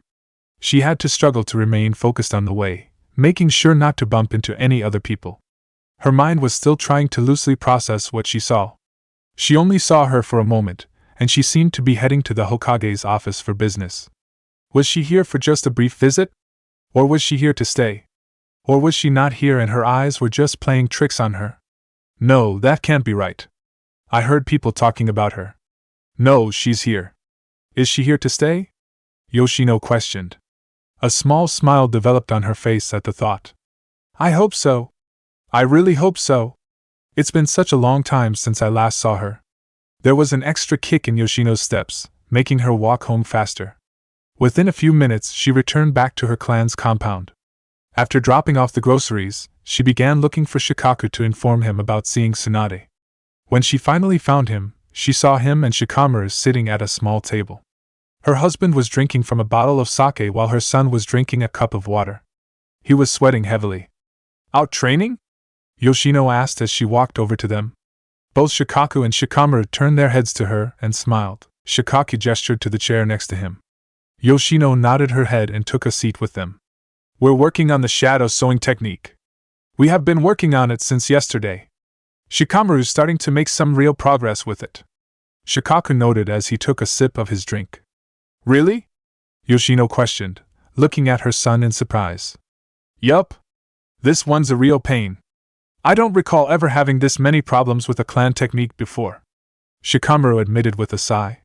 He rubbed off more sweat from his forehead and took a drink of his water before continuing to speak. But I am getting closer. I think I might get it down experimentally if I keep practicing like this within the next 3 days. After that, then he can start working on all the jutsus that derive this technique. There's quite a few.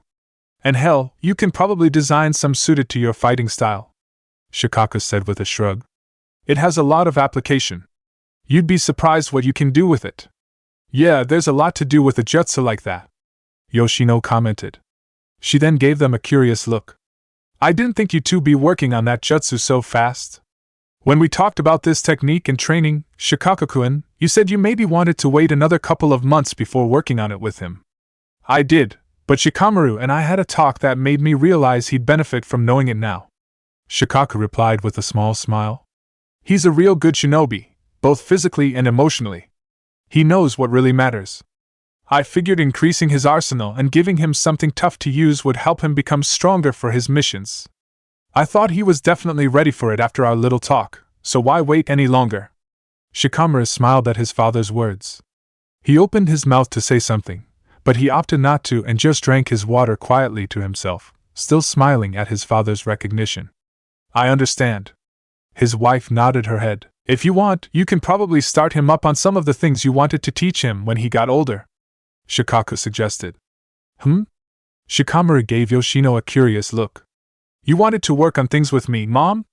Yeah, of course she does, her husband said with a chuckle.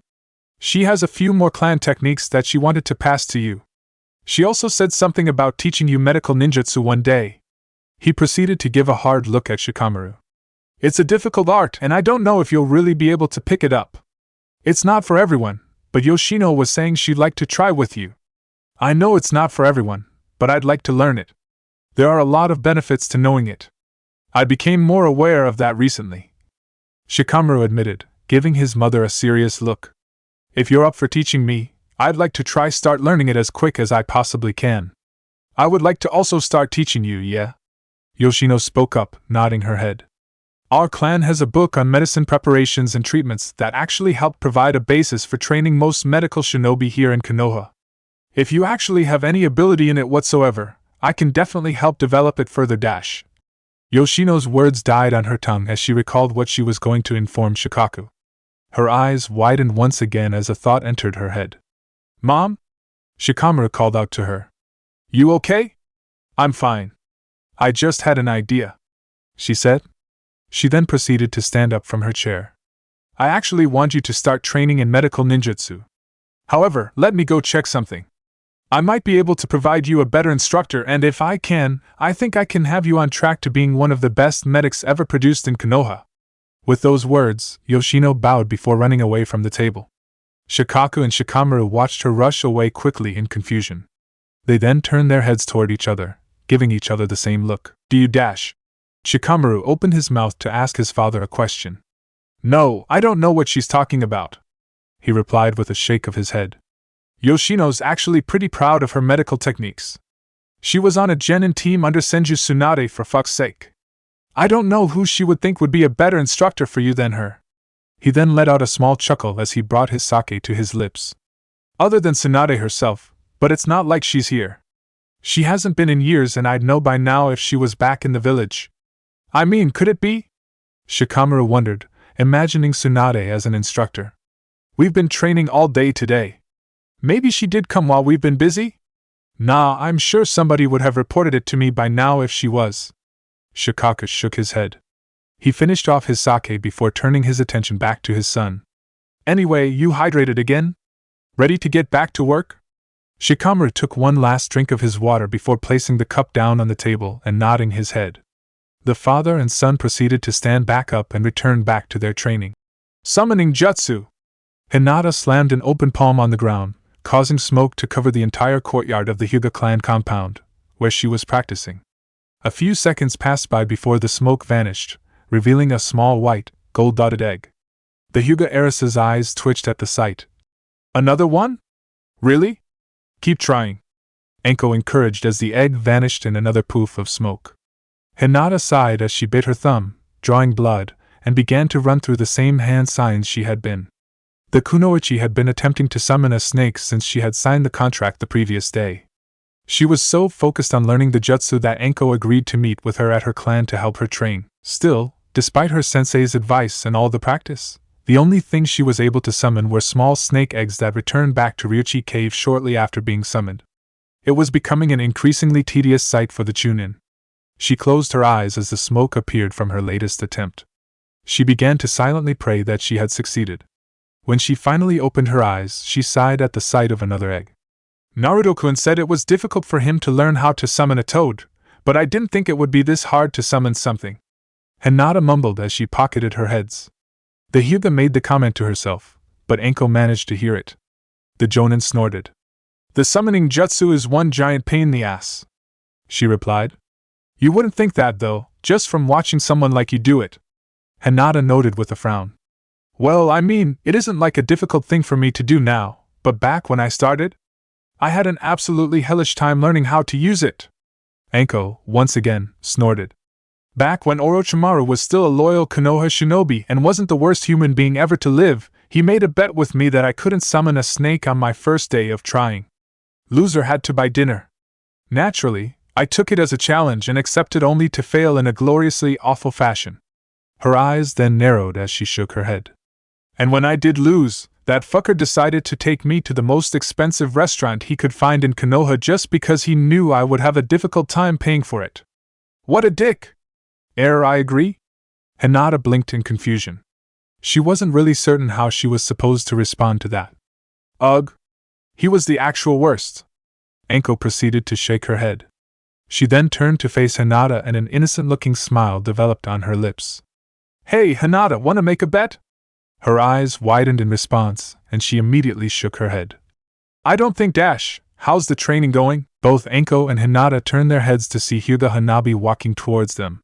The little girl was dressed in a sleeveless black shirt with mesh armor underneath it and blue shorts.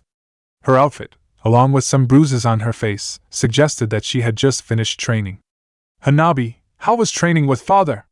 Hinata questioned, smiling at her younger sister. Fine.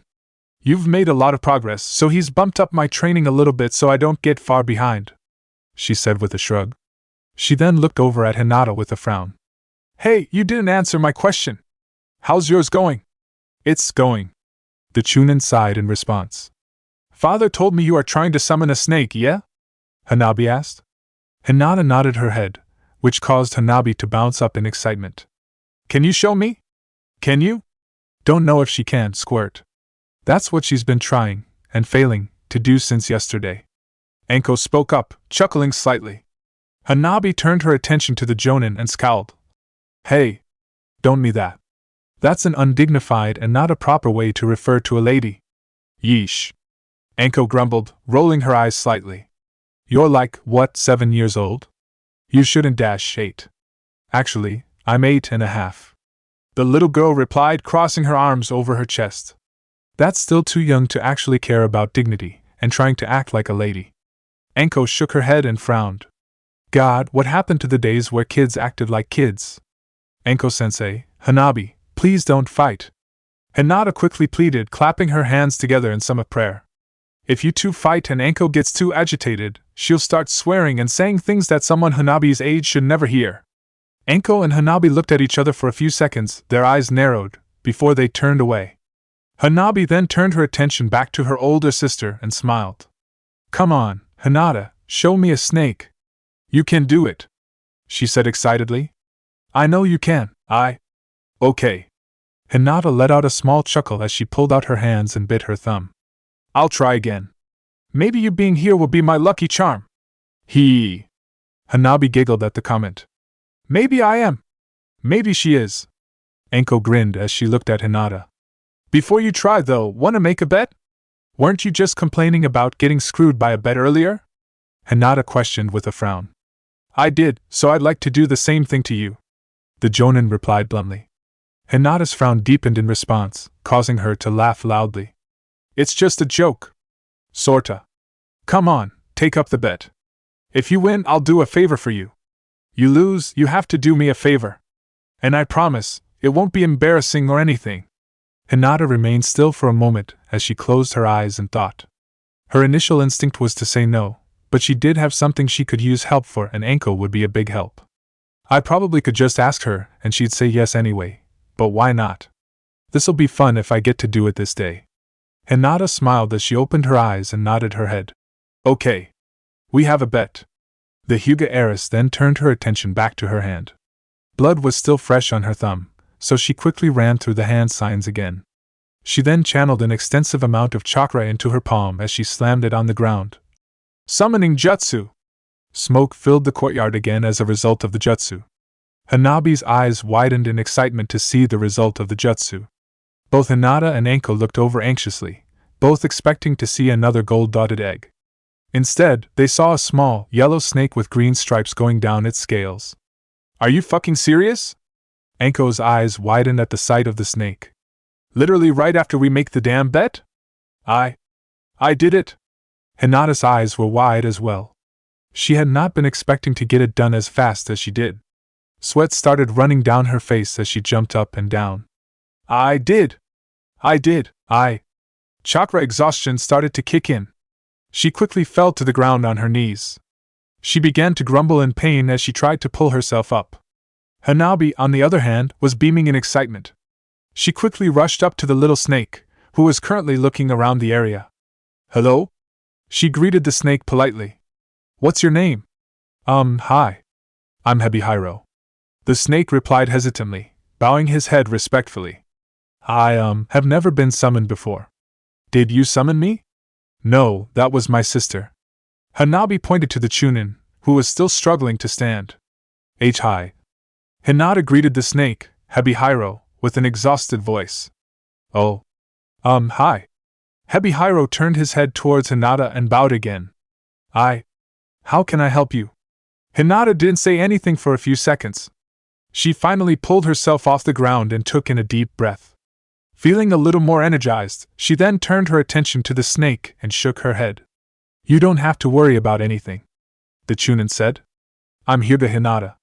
I just signed your clan's contract and learned how to summon them. Oh. You were who Lady Mamushi was talking about. Hebihiro realized. It's an honor to be your first summon then. I am still young, so I am probably not the most useful summon, but I will always be here if you ever need me. I'm sure you are very useful, don't doubt that. Hinata said, shaking her head once again. If you say. The snake mumbled before giving his new summoner a serious look. So, other than just trying to summon me, is there anything else you could maybe use me for? Before Hinata could say anything, Hanabi proceeded to jump up, getting the snake's attention. I could use some help actually. Father has some chores for me and I could use some help or somebody to talk to. She stated excitedly. Really? You do need something? Hebihiro questioned. He then turned his attention to Hinata. Is that something I could do? The Hyuga heiress noted the hopeful look in the snake's eyes. She let out a small chuckle before nodding her head. If you wish and you aren't doing anything, I'd really appreciate you helping out my sister, Hinata said. Of course. I'd love to, Hebihiro declared. Immediately, the snake slithered his way towards Hanabi. He then began to climb his way up her body as Hanabi proceeded to giggle. Hebihiro continued his way up until he was placed around her neck. Lead the way, Miss Hanabi, he told her politely. All right, let's go, Hanabi declared, still giggling. The girl quickly rushed off, the snake making an effort to hold onto her neck. Hinata and Anko watched the two rush out. A wide smile developed on Hinata's face as she proceeded to giggle. Hanabi seems to have gotten attached, she noted, her giggling getting louder. I suppose, Anko noted with a chuckle of her own. I know the little one she's got around her neck. Hebihiro's actually a pretty sensitive little snake and doesn't think he's really worth much. It might do some good for him to hang out with your sister and help her with some simple chores. Hinata brought her right hand to her chin in thought as she processed Anko's words. I might make a note to try and summon him again then. You may not have too much of a choice. Summoning a bigger snake will eat up a lot more chakra. You'll have to gradually work your way up to summoning more, Anko stated. A scowl then developed on her face. Still can't fucking believe you summon one the moment we make some type of bet. That's such absolute horseshit. In my defense, you forced the bet. It's your fault, Hinata stated, now full out laughing loudly. Anko shook her head, grumbling obscenities to herself while her former student continued to laugh. She waited for the girl to calm down before continuing to speak. So, do you have a favor in mind you want me to do? Or do you want to think about it a little bit longer? She questioned, her eyes then narrowed. And keep in mind I said I wouldn't make it embarrassing for you, so I'd really appreciate you keep that in mind for me. Oh, I know, the Chunin stated quickly. I have something in mind, and it's not embarrassing. Okay then, what can I help you with? The Jonin questioned out of curiosity. A grin developed on Hinata's face as she began to tell her sensei about her favor. Well, that went well, Shizen noted with a smile. She, along with Jiraiya and Tsunade, had just left the Hokage's office after meeting with Hiruzen and discussing in further detail his plans for his two students. They were now currently walking through the streets of Konoha, looking for a place to eat. I wouldn't exactly call Sarutobi-sensei forcing me into establishing a medical academy well, but that meeting could have gone worse, Tsunade mumbled to herself. Don't say that. Isn't this exactly what you had wanted to do before leaving Konoha? It could be the basis for that idea you also wanted, that all four-man teams should have at least one medical shinobi on them, Jiraiya reminded her. I know. It seems like maybe those dreams could maybe be accomplished, she grumbled, shaking her head slightly. Although this means I'm going to have to re-enter the hospitals and become a medic again, meaning that you'll have to get over your fear of blood, Shizen commented. The slug princess nodded her head. It shouldn't be too difficult to do. It's a mindset thing. I just need to get my mind back to where it used to be. Easier said than done, especially when you are not actually around blood at the moment, Jiraiya noted with a frown. That is true, but it's something I'm going to have to do, regardless of if I want to or not, Tsunade stated sharply, scowling slightly. I do have some pride, you know. If I'm actually going to be recreating Konoha's medical program, I'm going to have to be the legendary medical shinobi that people remember me as. I can't be some little bitch scared of blood. I have to be strong. And you will be Tsunade-sama. I'll be with you, helping run this program and helping you overcome your fears so we can create the best wave of medics Konoha has ever seen. Shizen offered, smiling brightly. Meanwhile, I'm going to have to go find out who the next spy master is going to be. Jiraiya mumbled to himself. I have a few candidates in mind, but I need to make my decision quick so I can train them as fast as possible. There you are, Tsunade-sensei. Jiraiya's thoughts were cut as he, along with Tsunade and Shizen, turned their attention to Nara Yoshino. The black-haired woman was breathing heavily upon running into them. Sweat was dripping her face, but a grin developed on her lips as she looked at the group. I'd been looking all day for you. It took forever to find you, Yoshino stated sharply as she rubbed off her sweat. Well, I'll be damned. Yoshino? Tsunade smiled at the sight of the woman in front of her. You barely look older than I last remember you. Are you kidding me? That's what I should be saying to you, Yoshino exclaimed. The two women embraced each other in a quick hug. When they broke apart, Tsunade noticed Shizen eyeing the Nara curiously. She proceeded to chuckle as she gestured towards her. Shizen, I suppose you never got a chance to meet the genin I trained. This is one of them. The slug princess noted. This is Nara Yoshino. Yoshino, this is my apprentice and traveling companion, Shizen. Ah. Shizen immediately bowed in respect of the woman. It is an honor to meet a student of Tsunade's. No need to be so formal, you're an apprentice of hers. Technically, you are on my level then. Or maybe even a little bit higher. Yoshino commented with a chuckle. She then held out her hand to her. It's nice to meet you. Shizen quickly extended her hand and the two shook hands. How have you been doing? And how are the other two? How are Jean and Yoke's? Tsunade questioned. They're doing alright now. Jean is a jonin and actually just got married to a woman in the Aburame clan. Yoke's, on the other hand, is a Tokubetsu jonin and a medical shinobi who is apparently becoming a pretty well-known medic at the hospital. Yoshino answered. She then had a smile develop on her face. I remained a chunin, but that's mainly because I got married to Shikaku and had a son. Now that my son's a shinobi, and already promoted to chunin, I've been thinking about getting back to active duty. Got married, huh? And a kid that's already a chunin? Sounds like you did good for yourself. I'm proud of you. And your teammates. Tsunade said cheerfully. I'm back here full-time now, so we should try and arrange a meetup soon. And with your family too. I'd like to actually meet them. Actually, if you wouldn't mind, I'd like to introduce you to Shikamaru pretty soon.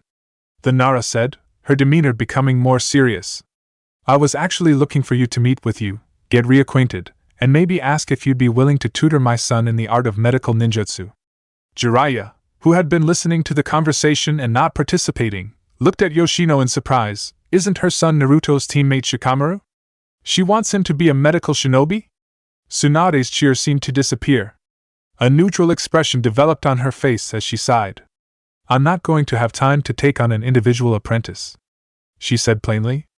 I'm going to try and create an academy to train the next generation of medical shinobi, and I'm going to have to focus all of my time on that. Then would it be alright if he is amongst your first batch of students? Yoshino requested. This would be very important. I can't imagine him learning the art from a person better than you. I'm surprised that your son has an interest in the art at all. Jiraiya spoke up with a chuckle. Yoshino turned her attention to Jiraiya. A surprised look was on her face. Her eyebrow then rose. I wasn't even aware you knew of Shikamaru, Jiraiya-san. She noted. He's one of Naruto's teammates. I know quite a bit about him through the blonde. Hell, I actually trained with him for a bit and taught him a pretty powerful technique and he picked it up quick, the Toad Sage said with a chuckle. He then turned his attention towards his teammate and smiled. Tsunade, I think you could probably work with him. Hell, you may end up teaching him and actually want to take him as a full-time apprentice. And why would you think that? She questioned, her eyes narrowing at her teammate. He's a good kid. Bit of a smart-ass and has some traces of the Nara laziness that the clan seems to have, but he's a dedicated kid who puts everything into being a better shinobi. Great tactics, great jutsu repertoire for a chunin as fresh as he is, and great determination that'll keep him working at whatever pace you want him to work at, no matter how hard. Jiraiya explained. He's also part of that team Sarutobi-sensei was talking about. Working on making one of them a medic would not be a bad idea at all, you know. Tsunade remained quiet for a moment. She crossed her arms as she closed her eyes and thought. I was just talking about how it would do me good to start working on getting over my fear of blood before I open up my academy. Maybe working with her son can help with that? Plus, Jiraiya is right about Sensei's plans. And he sounds like a good student. The Sannin proceeded to think about the suggestion in detail. Huh! What team are you talking about? Yoshino questioned, looking at Jiraiya with narrowed eyes. Can't say too much. I'll just say that your son's genin team? Sarutobi-sensei has some big plans for them in the future. Jiraiya noted with a chuckle. He does. And it would be better for those plans if one of them was a medic. Tsunade stated upon opening her eyes. I'll train your son, yeah? Hell, I'll start working with him before I open up the academy. Really? Yoshino's eyes widened. The Slug Princess nodded her head. Tell him to come to the Senju clan compound in 3 days. I need to get some shit together before I can start any training. I'd like to get some political crap done too, with getting my academy set up and send out advertising for it. But once I get everything ready, your son will be my first student for the next generation of medical shinobi. That's amazing. Thank you so very much, Tsunade-sensei. Yoshino bowed in gratitude. She was beaming and almost seemed as if she was about to start jumping up and down. How can I repay you for this? Tsunade immediately shook her head. There's no need dash. Well, we were about to go eat dash.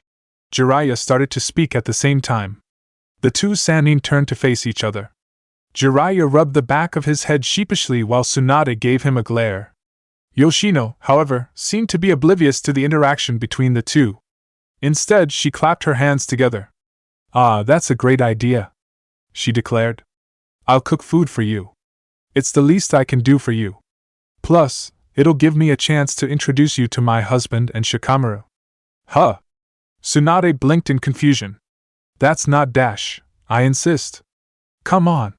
Just follow me, Yoshino declared. The Nara didn't wait for an answer. She grabbed Shizen's hand and started rushing back to her home, dragging the black-haired apprentice with her. Shizen looked at Tsunade pleadingly before Tsunade sighed and started to follow behind. Heh. Jiraiya proceeded to chuckle slightly as he followed behind the kunoichi. One small comment netted us a free home-cooked meal. The next day came quickly. Naruto, Sakura, Kiba, and Akamaru returned to Konoha. They immediately headed towards the Hokage's office with their mission report. Upon being greeted by the team, Hiruzen was expecting to hear simple news. The mission was a success. They would give him the money that Tazuna had owed them for the mission, and they would share brief anecdotes about the current status of Nami no Kuni. He was not expecting, however, to hear news of an attack on the bridge. You are claiming that this man was part of Akatsuki, Naruto? Hiruzen questioned, looking at the blonde seriously. Yup. He wore the cloak and everything. He and the other thing. Naruto shook his head, trying to come up with words to describe Zetsu. They mentioned me being a Jinchuriki. And they mentioned coming back after me later. Honestly, Naruto, Jiraiya has never given me information on either of these two members before. I have never heard of this plant-like creature and have no clue what village it would belong to, the Hokage admitted. He then frowned.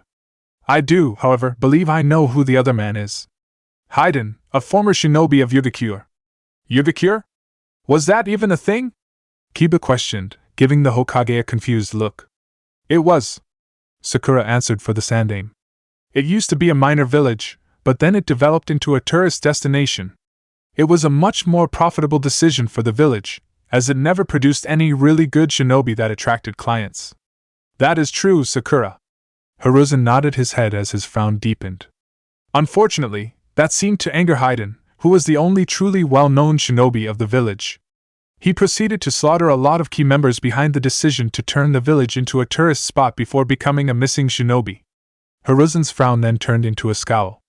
After leaving the village and slaughtering a bunch of innocent people, he joined the cult of Jashin, a disturbing religion that worships slaughter and genocide above all else. I got that vibe from him. Naruto shook his head. His hands then tightened into fists. Can't believe that he ended up getting away. For what it's worth, I am very proud of how you handled that, Naruto-kun. The Sandaime Hokage commented, his frown turning back into a small smile as he looked at the entire team. I am very proud and impressed that all three of you managed to make it out of a situation like that all right. You've shown yourselves to be extraordinary shinobi. Thank you, Hokage-sama. Both Kiba and Sakura stated politely, bowing slightly. Akamaru barked as well, expressing his own thanks. You've given me your reports and returned Tizuna's money. As far as I'm concerned, your mission is complete. You all may be dismissed, Hiruzen said. The trio nodded their heads. They proceeded to slowly walk towards the door. Just as they were about to leave, though, Hiruzen spoke up once again. Actually, Naruto-kun, may I speak to you for just a little longer? He requested. The Uzumaki nodded his head as he walked back into the room while Kiba, Akamaru, and Sakura headed off. The blonde returned to his position in front of the Hokage's desk and gave the man a curious look. What day is it in exactly 1 week? The Hokage questioned. Naruto gave the man a confused look. I think it's the 11th of October? Yes. It's the day after your birthday. Hiruzen noted with a chuckle, causing Naruto's eyes to widen. I have an idea for a sort of birthday present for you, if you would like to call it that. I'd like to tell you what it is and hear your opinion on the subject. The Jinchuriki looked at the older man in front of him in surprise. I didn't even realize my birthday was coming up. Fuck, I'm turning 14, right? He realized. He let out a small, quiet laugh. Damn. Didn't realize how fast time goes by. You really don't need to get me anything, old man. You've done a lot for me as it is, Naruto stated with a slight laugh. I insist. I'm sure you will enjoy this. The Hokage commented as his eyes narrowed slightly. I'd like to extend an offer for you and your teammates, Naruto Shikamaru and Hyuga Hinata, to train directly underneath the tutelage of myself and my former teammates, Mitokado Hamura and Yudatane Koharu. Naruto blinked in surprise at the suggestion. His eyes quickly widened as he processed the suggestion. Wait, what? Why? He nearly spat out. Well, it has to be in a week. I have a few arrangements I need to get done. Plus, there's some more paperwork that needs to get filled out for the Godame Hokage. Hiruzen commented nonchalantly. Godame? You're stepping down? Naruto's eyes widened once again as he nearly shouted his question. Naruto-kun, calm down. One set of questions at a time, the Hokage requested with a chuckle. Yes, I am stepping down. It's time for new blood. There needs to be someone new with the hat. I have someone I trust to take the hat, and I know they will do an excellent job. Who is it? Who? Naruto continued to question. I'll let that be a surprise for now, Hiruzen said with another chuckle, causing Naruto to scowl. This caused Hiruzen to laugh harder in response. Don't be like that, Naruto-kun. If you do a little looking into the subject, I'm sure you can find out the answer. You are moderately acquainted with the person. All right. I'll find out myself. The Uzumaki mumbled in response. Good. I know you will, the Sandaime said, still chuckling. His eyes then narrowed once again. However, as I am about to retire, I'll have more free time in my hands. I'd like to spend some of it working with the next generation and making sure it develops into what it can be. I've always seen you and your team as a group with potential. I'd like to have some part in helping you all take advantage of that potential and grow. I'd be honored if you would allow myself and my former teammates the chance to help you all grow as shinobi. The old man is asking if he can train me. Naruto's brain was beginning to really process Hiruzen's words as a wide grin developed on his face. He wants to train me. The fucking Hokage wants to train me. Is that a good enough birthday present this year? Hiruzen questioned, snapping Naruto out of his thoughts. Naruto immediately nodded his head as his grin somehow widened. More than enough. Thank you so much, old man. I promise, you won't regret this. I know I won't. Hiruzen thought to himself, chuckling slightly. Upon completing his mission report and his conversation with the Sandaime Hokage, Naruto walked through the streets of Konoha back to his home. He continued to walk to his apartment until it was within sight when he stopped himself, recalling that he was no longer living there. Oh yeah? The old man gave me a new home, he recalled. A large smile then developed on his face. I have a home. I have family waiting for me to get back. The blonde Uzumaki rushed through the village, moving faster at the thought of seeing his family again. Within 15 minutes, he arrived at the Uzumaki clan compound. He walked into the central building and opened his mouth to shout, announcing that he was home, but the words were interrupted by the sound of loud laughter. Huh!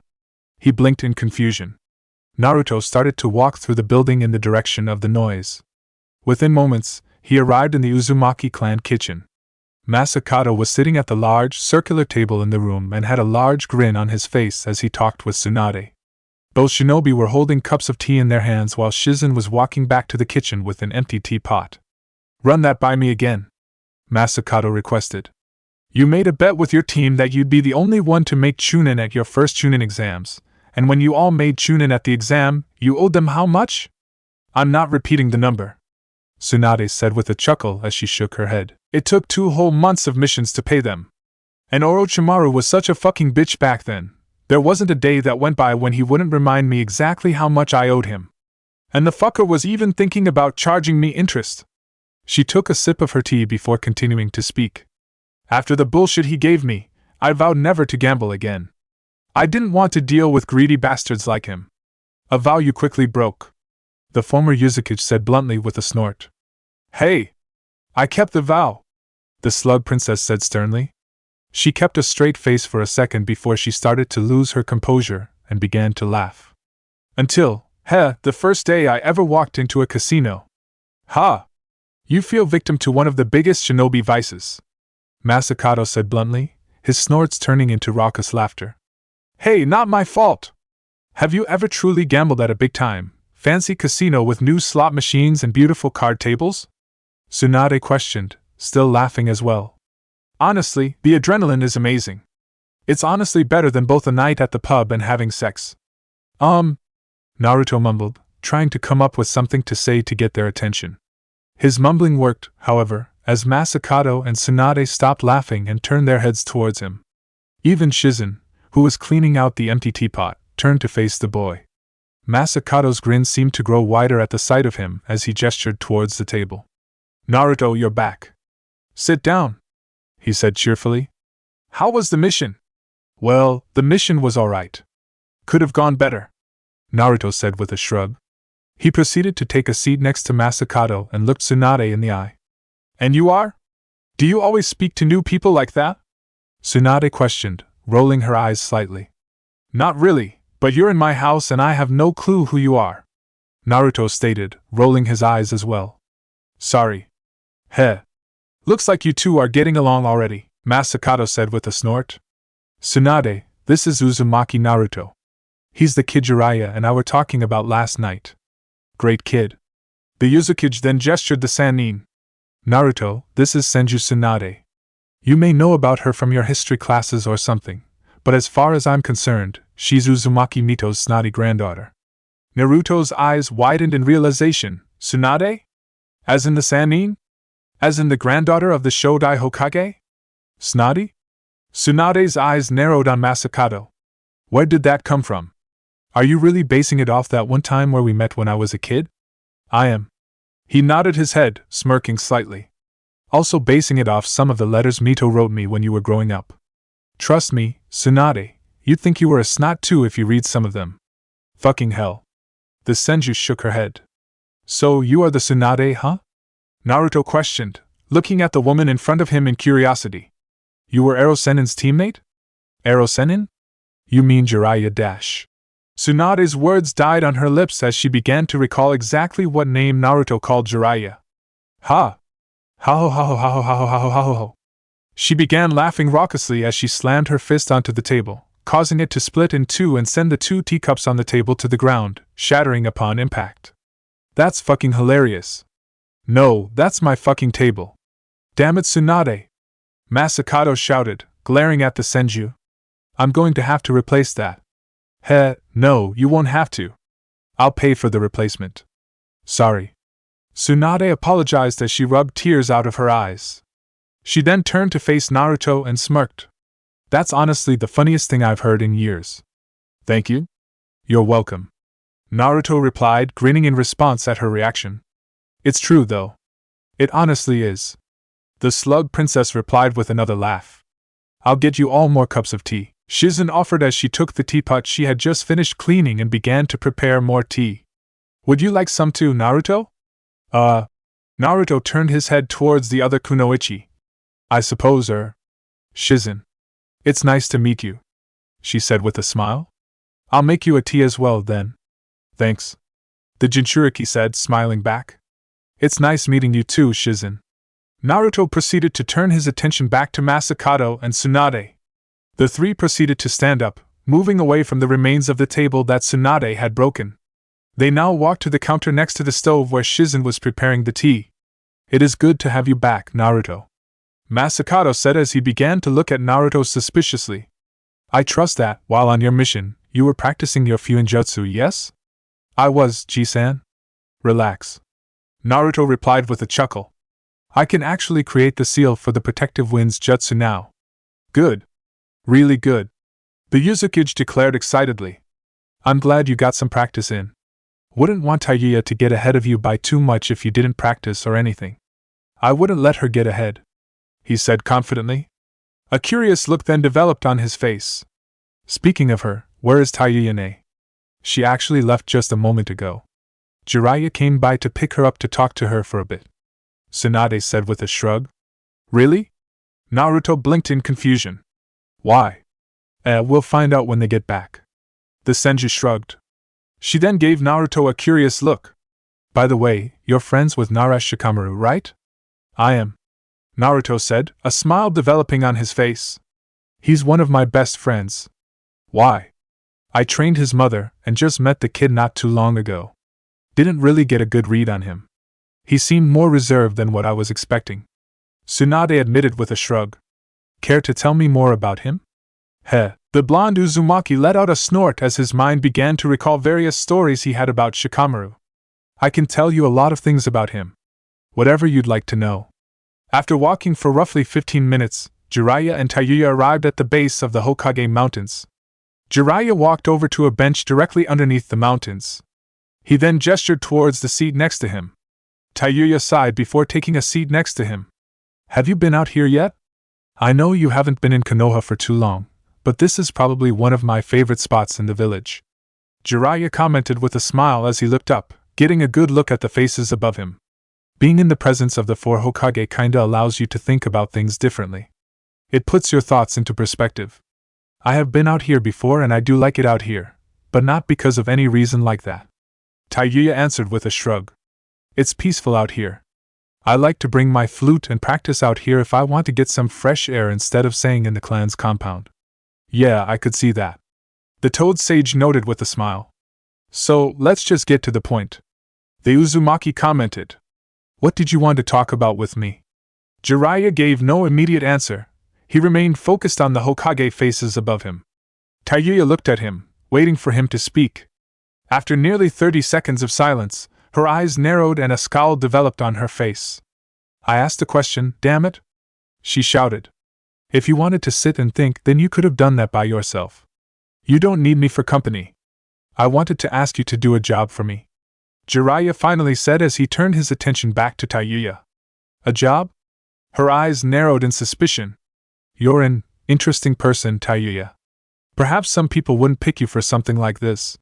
But I know I can make a proposition for you that'll make you consider this job, the Sannin said with a chuckle. I won't consider any job without knowing what it is, Tayuya said sternly, crossing her arms over her chest. Well, to give the backstory behind this, I am going to be the Godaime Hokage, Jiraiya stated, his tone of voice sounding completely neutral. Tayuya's eyes widened. Sarutobi-sensei will announce this soon and I'll be sworn in by the end of the month. I'll be damned, she mumbled. She then chuckled slightly as a smirk developed on her face. That's precisely the kind of thing that would totally piss off Orochimaru. I hope he is seeing this from his spot in hell. It would, wouldn't it? Jiraiya commented blankly. He then proceeded to shake his head before continuing to speak. Regardless, with me as the Hokage, that fills up an opening. I'll be pretty much rooted to Konoha the moment I take the hat. That means someone needs to replace me as Konoha's spy master. Tayuya's eyes, once again, widened exponentially at the statement. They then quickly narrowed on him. That's an interesting job to give someone who is not even technically a Konoha shinobi, let alone a former prisoner and someone who worked for a traitor to your village, she commented. I am familiar with your reasons for working with Orochimaru. That won't be held against you. Especially since you made a good impression on the Hokage and myself during the mission at Yuzushiogakure. You also have your cousin and Masakato backing you up, vouching that you are no threat to Konoha," Jiraiya said with a chuckle. He then reached into a pocket in his kimono. "But in regards to you not being a Konoha shinobi," his voice began to fade as he pulled out a Konoha forehead protector. He then held it out to Tayuya. The red-haired kunoichi looked at it suspiciously for a few seconds before looking back up to Jiraiya. "Really? Because of Masakado and Naruto vouching for me, you will not only allow me to become a Konoha shinobi, but you'll ask me to be in charge of your spy network?" she questioned in disbelief. "Are you really that trusting? Seriously? Are you giving me a reason to not trust you?" Jiraiya's eyes narrowed on her. "No." The Uzumaki shook her head. "I have family that decided that this place was going to be their home. No, I can't turn my back from Konoha as a result." She then shrugged her shoulders. "I just wouldn't expect someone like you would really trust me, though. I mean, I can say all of that and it all can be true, but I can't imagine someone like you actually believing it. I'd assume that me saying that would just come across as bullshit. I have a good read-in character, Tayuya. I have to, when I am trying to decide who to add to my network of spies. I've traveled around the world and have met millions of people from different walks of lives. I know all about different types of people and who is trustworthy," Jiraiya informed her. A small smile developed on her face. "I know your type. You're blunt, you're crass, you're aggressive, but you have values that you put above all else. You're someone who would sacrifice things for the greater good of your values. That's the kind of person I know you are. And that's why I know you are trustworthy."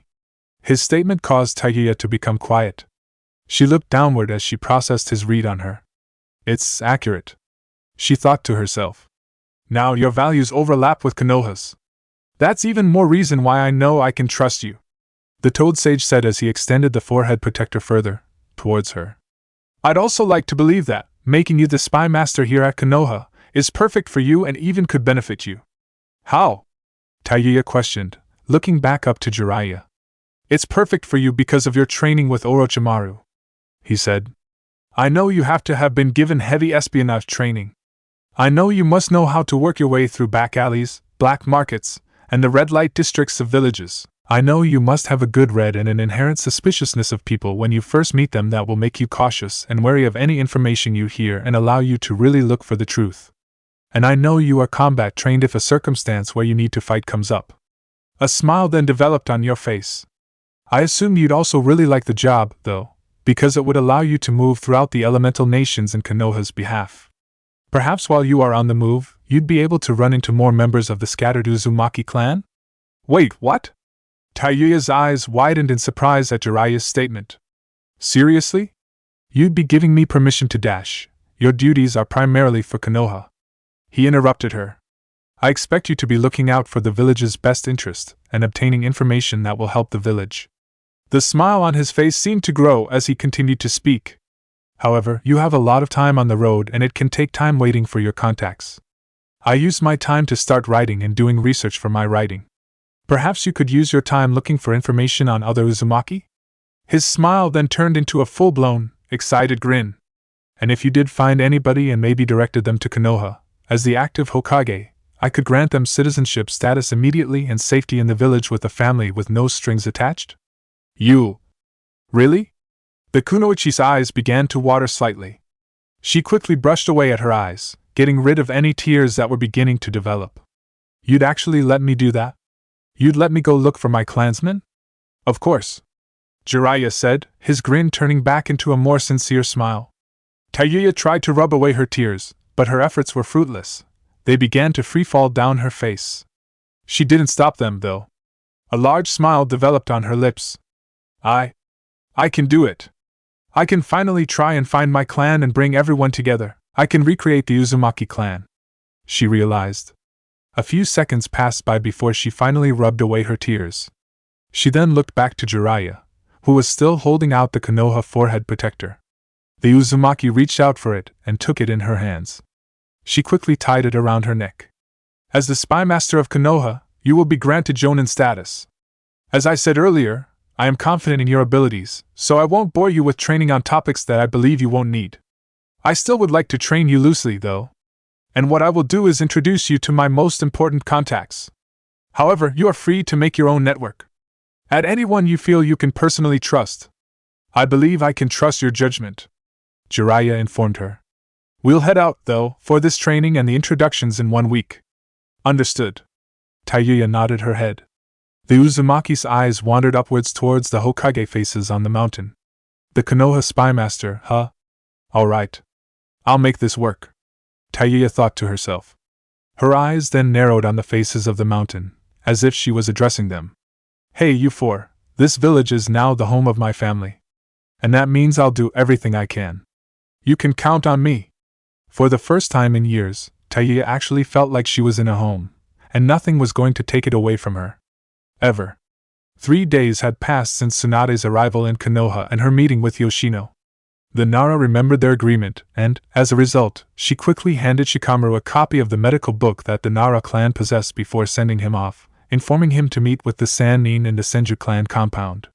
Shikamaru wandered the streets of Konoha, looking for the Senju clan compound. After arriving in the older district of Konoha, he finally discovered the location. The Senju clan compound was smaller than the nearby Uzumaki clan compound. There were only 3 large buildings surrounding. The buildings, however, were completely intact and had no signs of damage or age whatsoever. There was clear evidence that they were being taken care of. The green paint on the buildings was fresh, and the red tiles on the roofs looked as if they had just been put in. The buildings itself were surrounded by large pillars, each having a tile on them. The tiles had both the symbol for the Senju clan as well as the symbol for Konoha on it. Well, I found it. It's a little more plain than I thought it'd be, Shikamaru thought to himself, shrugging slightly. Well, whatever. Let's go meet with her. He walked forward, stepping onto the compound's ground. He then walked up to the door of the first building. In the entryway was Tsunade. The Sannin was drinking from a bottle of sake as the Nara entered the room.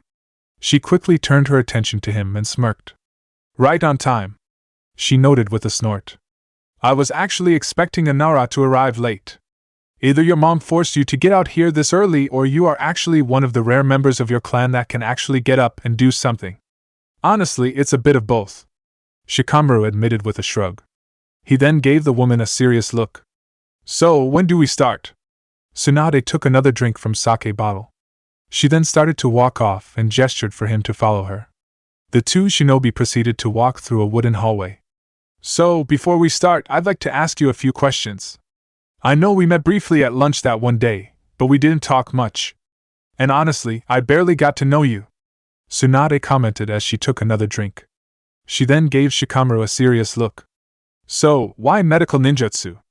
What gave you the interest in the art? Medicinal treatments has been something my clan has specialized for centuries.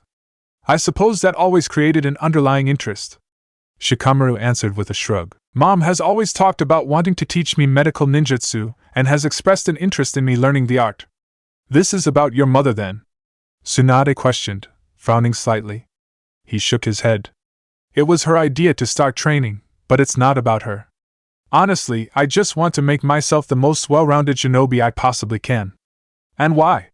She continued to question. You're a Nara, aren't you? You're good in supplementary techniques anyway. What really makes you want to study medical ninjutsu? Why that above other fields? Because I learned on a major mission what really mattered as a shinobi, Shikamaru answered, his eyes narrowing slightly. The life of my allies and all shinobi that I work with and work under me is what matters above all else. The will of fire that inspires all of us shinobi to protect each other. I want to be able to keep my friends and comrades alive, no matter what. I want to be able to save them with tactics and my jutsus. And if need be, I'd want to heal them. The Nara's eyes proceeded to lower slightly as he continued to walk. As I just said, I learned all of this on a mission I was on. It was bad. And I failed to keep innocent people alive. And I still don't think I'll be able to forgive myself for that mission. He proceeded to shake his head, pushing away thoughts of Karatariki from his mind. He, instead, looked at Tsunade with narrowed eyes filled with determination. Medical ninjutsu wouldn't have helped with that particular mission, but I can imagine missions where it would help. Where it would save lives. And I want to never be put in a situation where I was unable to save a life. That's why I want to learn medical ninjutsu. Tsunade remained quiet for a few moments. She quickly brought her sake bottle to her lips and chugged the rest of it. Once she finished, she turned her head back to Shikamaru. First things first, knowing medical ninjutsu isn't a guaranteed lifesaver, Some wounds can't be healed. Some are too severe. It's not a guarantee trick that'll keep you and your friends alive," she said bluntly. Shikamaru immediately shook his head. "I know, having said that, I can tell you have a good heart." The Senju interrupted, a small smile gracing her lips. "I am a strict teacher. I will be ruthless. You will probably grow to hate me at times. I realize that you want to be well-rounded and medical ninjutsu will only be one aspect of what you will be capable of, but that's not going to stop me from holding you to the same standards as a shinobi who is devoted solely to medical ninjutsu. My standards will be high for you. But if you really desire to learn medical ninjutsu, then I believe my teachings will provide you the best foundation to learn the art." With those words, the two shinobi reached a wooden door.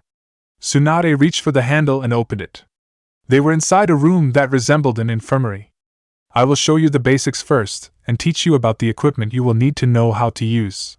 Things will slowly get harder once we actually start working on actual medical ninjutsu," the Sannin noted. She then looked at Shikamaru with a serious expression. "Are you ready to begin?" "I am." Shikamaru nodded as he walked into the room, closing the door behind him. October 10th. "You summoned us, Hokage-sama?" Hiruzen looked up from his paperwork in time to see Naruto enter the room, along with Hinata and Shikamaru. A small smile developed on his face at the sight of them. The old man proceeded to stand up from his chair and walk towards them. He then quickly made a hand sign, creating a shadow clone that took his place at the desk. "Thank you three for coming over here. I know that you all just got here, but do you mind if we walk for a little bit? I have something I would like to discuss with you all, but I also need to be heading somewhere," Hiruzen requested. "That's fine, old man." Naruto nodded his head in affirmation.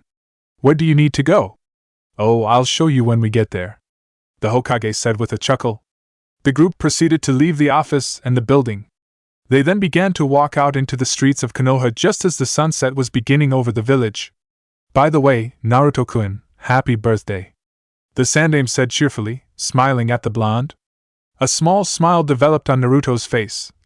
"Thanks, old man. Any plans for later tonight?" Hiruzen questioned. "Hinata-chan and Shikamaru are just going to eat dinner with me, Anko-sensei, Masakato-ji-san, Tayuyane, and Dosu at my place," Naruto answered with a grin. "Masakato and Dosu are actually cooking right now. It'll be the first time I had an actual home-cooked meal for my birthday." The blonde, in his excitement, didn't seem to notice the shared look between the Hokage, Hinata, and Shikamaru. All three seemed to smile at each other for about a second before they stopped. "I see. Sounds most fun," Hiruzen said with a chuckle. "Well, I won't keep you from having fun for too long. I wanted to briefly give your friends an update about what we talked about almost a week ago about training." "Training?" Hinata and Shikamaru both blinked in confusion. "Yes, this was something I discussed with Naruto-kun, but I would like to train you three. Well, not just me. You all will be trained by me and my two former teammates, Mitokado Hamura and Yuditane Koharu," Hiruzen admitted with a chuckle. "I've seen great potential in you three since the moment you all graduated and were placed with Anko. I knew that you three had potential to be the next trio of our village, and I wanted to have a part in your development." Wow," Hinata mumbled, blushing slightly at the praise. "Being trained by the Hokage? And his teammates? This is..." Shikamaru shook his head in disbelief. "Are you even allowed to do this?" "Well, as I'm sure you all are aware, I am stepping down as Hokage soon. I will have a lot more free time on my plate. And there's no rule that I cannot train anybody I feel would benefit from it," the Hokage said with another chuckle. "It's not like you three will be the only people I will train. I want to play a part in helping the next generation develop as shinobi. You three, however, will be the group I train the hardest though. I want you all to the Sannin of your generation. And I will, therefore, work you all hard to obtain that goal." Hinata and Shikamaru remained quiet as they processed that information. Naruto, however, was beaming at the thought. "This is going to be so awesome," he declared as he fist-pumped the air. "We'll be even better than the Sannin." "Well, that should be expected. Each generation appears to get stronger than the previous," Hiruzen noted. "I've already made arrangements with all your trainers. Your parents, Shikamaru and Hinata, are okay with this, as is Masakato, Jiraiya, Tsunade, and Anko. You obviously will still train with them. We all will just make a system so that we can all individually train you all at different times." The Hokage then gave a curious look to Hinata and Shikamaru. Naruto-kun already expressed an interest in this training. Would you two be open to this as well? Of course, Hinata quickly said, smiling at the Hokage. It would be an honor. It really would, Shikamaru added, a small smirk on his lips. Yeah, sure. I'm game, especially if it's training with these two. Very well then. Consider the three of you my students, the Sandaime Hokage declared with a smile of his own. Training begins tomorrow at 10 o'clock. Naruto, Hinata, and Shikamaru all nodded their heads in understanding, each feeling equally excited about tomorrow and training directly under the Hokage. The group then returned their focus towards their walk. Hiruzen continued to lead the way towards the destination he was going to while Naruto, Hinata, and Shikamaru followed behind. The Jinchuriki followed behind cheerfully, unaware of the looks that Hiruzen, Hinata, and Shikamaru were sharing occasionally. Huh! You were heading towards my home? Naruto questioned. The group was now standing in front of the Uzumaki clan compound and the central building. Hiruzen had led them all the way out here. The Hokage proceeded to chuckle as he gave Naruto an apologetic look. Forgive me, Naruto-kun, but Masakato-san invited me to have dinner with you all. I hope you don't mind. It was supposed to be sort of a birthday surprise, if you will, he admitted, smiling at the boy. No, I don't mind at all. You're more than welcome, Naruto exclaimed, a smile on his face as well. With those words, Naruto rushed inside the building. Hiruzen, Hinata, and Shikamaru followed behind. The group proceeded to walk in towards the kitchen, prepared to eat whatever food Masakato and Dosu had finished cooking. As Naruto walked into the room, his foot triggered a seal on the ground. The seal lit up a bright yellow color before activating, releasing confetti throughout the room in front of him. Naruto's eyes widened instantly, especially as a group of people began to appear from the shadows. Surprise! Standing behind the kitchen counter was a bunch of familiar faces: Masakato, Tayuya, Enko, Dosu, Irika, Tuchi and his daughter Ayame, Sasuke, Sakura, Kiba and Akamaru, Choji, Ino, Shino, Jiraiya, Tsunade, and Shizen were all looking at the blonde, excitedly. On the kitchen counter directly in front of them were various containers of food, such as teriyaki chicken, chicken tempura, sushi, 5 different types of ramen, various plates of dango, and a large cake. What? What's all this? Naruto questioned as a large grin began to develop on his face. What the hell do you think it is? Tayuya gave her cousin a look that seemingly questioned his intelligence. It's a celebration, Naruto-san, Dosa stated, laughing slightly. And it took a long-ass time to prepare, so you better appreciate it, Kiba declared. Akamaru barked in agreement. Kiba, you didn't do anything to help. None of us did, Sakura reminded him, rolling her eyes slightly. Hinata, Shikamaru, Enko-sensei, Dosu, and Naruto's family took care of everything. Shut up. It was at least a slight pain to get his gift. The Inuzuka immediately frowned. His partner whined, expressing the same feelings as Kiba. You guys, Naruto mumbled to himself as he looked as his eyes focused in on the cake. You didn't have to dash, that's not all there is, Naruto-kun, Hinata stated from behind him. Naruto quickly turned around to face the Hyuga. His eyes widened, however, at the sight. Hinata, Shikamaru, and Hiruzen were now joined by 5 new shinobi: Han, Rashi, Kuratsuchi, Roto, and Risho. Kuratsuchi, Roto, and Risho were all holding various wrapped presents in their hands while both Han and Rashi were holding up 2 ends up a large, unraveled scroll that had the words Happy Birthday Uzumaki Naruto written on it. Happy birthday Naruto! The entire room declared. Naruto remained still for a moment, standing in place. His eyes moved back and forth from each person in the room and all the various birthday-related stuff present. Within seconds, tears began to develop in his eyes. They fell quickly and rapidly. He quickly rubbed them away as the largest grin that ever been on his face developed. Thank you. Thank you. Thank you all so much. Just, thank you all. Naruto began to repeat himself over and over again. Thank you, Naruto, don't thank us. And certainly don't cry, Shikamaru said with a chuckle. It's your birthday. You deserve a day like this. You definitely do, Hinata replied, a sincere smile on her lips. You deserve so much more. I hope this is enough. Enough? Are you kidding me? This is amazing! Naruto exclaimed loudly. His comment caused many in the room to start laughing. I can't believe you all did this. This is amazing. You know what would be amazing? If you actually celebrated. Anko declared with a loud laugh. Come on, Whiskers, it's your birthday.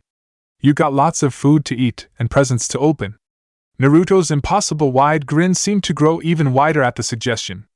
The celebration lasted for roughly 3 hours. Everyone ate plates of various food, prepared by Masakato, Dosu, and Tuchi. Once food was finished, Naruto opened up presents he received from everybody. Tuchi and Ayam had gotten Naruto a few cooking pots and a copy of their recipe for miso ramen. The blonde nearly tackled them when he gave them a hug. He quickly promised, though, that even if he was able to prepare the ramen as well as they could one day, he would still come and visit the ramen stand often. Iruka, on the other hand, had given him a fresh new set of weapons, new kunai, new shuriken, and new senbon. Naruto was very grateful for the act and thanks his former academy sensei for always believing in him when he was still the dead last student back then.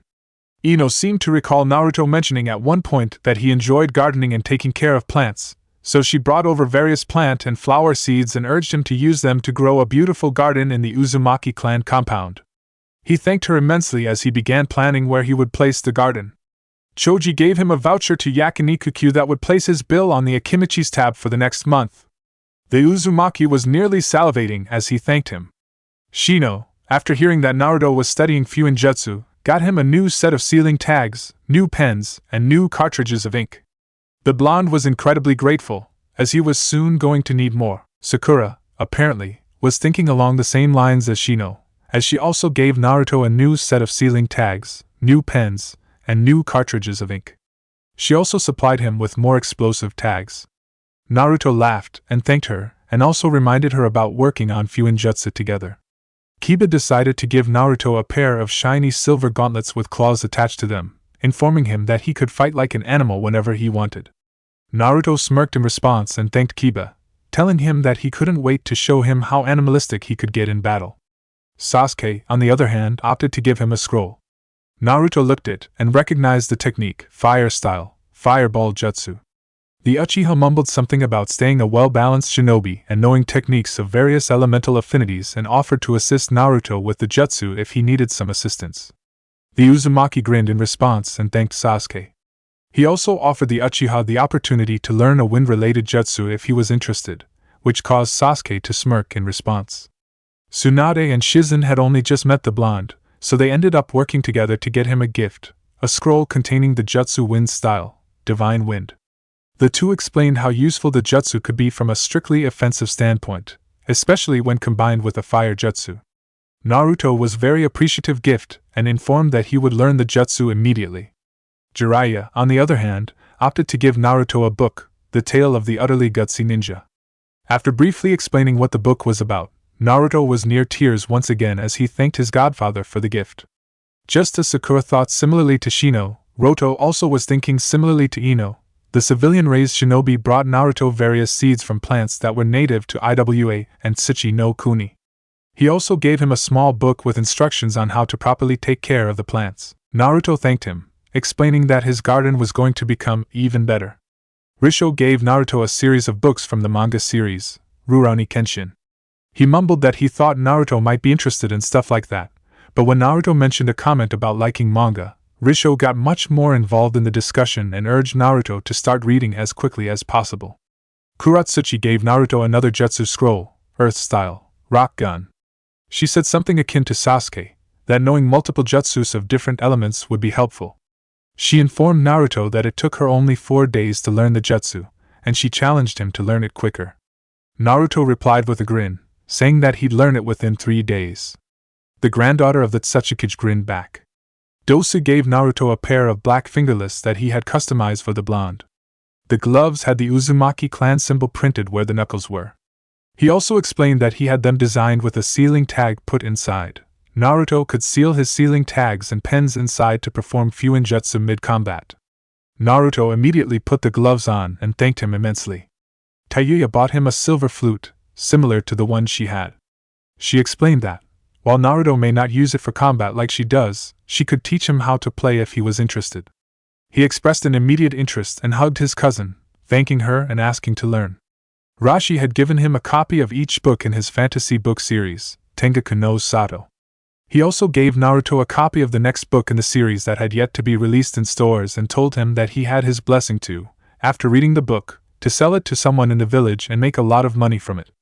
The Uzumaki laughed loudly and thanked his fellow Jinchuriki, claiming that he couldn't wait to read his material. Han offered Naruto his own artistic work. He gave him a wall scroll that had a detailed ink drawing Han drew of Naruto's team and Han's team meeting at the Tenchi Bridge. The amount of detail was perfect. The two Jinchuriki hugged as Naruto stated he was going to place it up immediately, and that he was incredibly grateful for the gift. Masakato joked about giving Naruto more Fuinjutsu tools to practice his techniques, but instead, he actually gave Naruto a necklace. It was a simple necklace with black string and 3 red beads that had the Yuzushiogakure symbol placed on the beads. Masakato confessed that the necklace was a gift that his wife had given him the day that he had been announced as the Sandaime Uzukage. He had intended on passing it down to his eldest son one day, but now, he simply wanted to pass it down to Naruto to continue the Uzumaki legacy. Tears filled Naruto's eyes as he hugged Masakato. The Sandaime Uzukage also cried as he tied the necklace around the blonde's neck. Enko rubbed the back of her head sheepishly, admitting that other people had the same idea as she had to help Naruto expand his jutsu repertoire.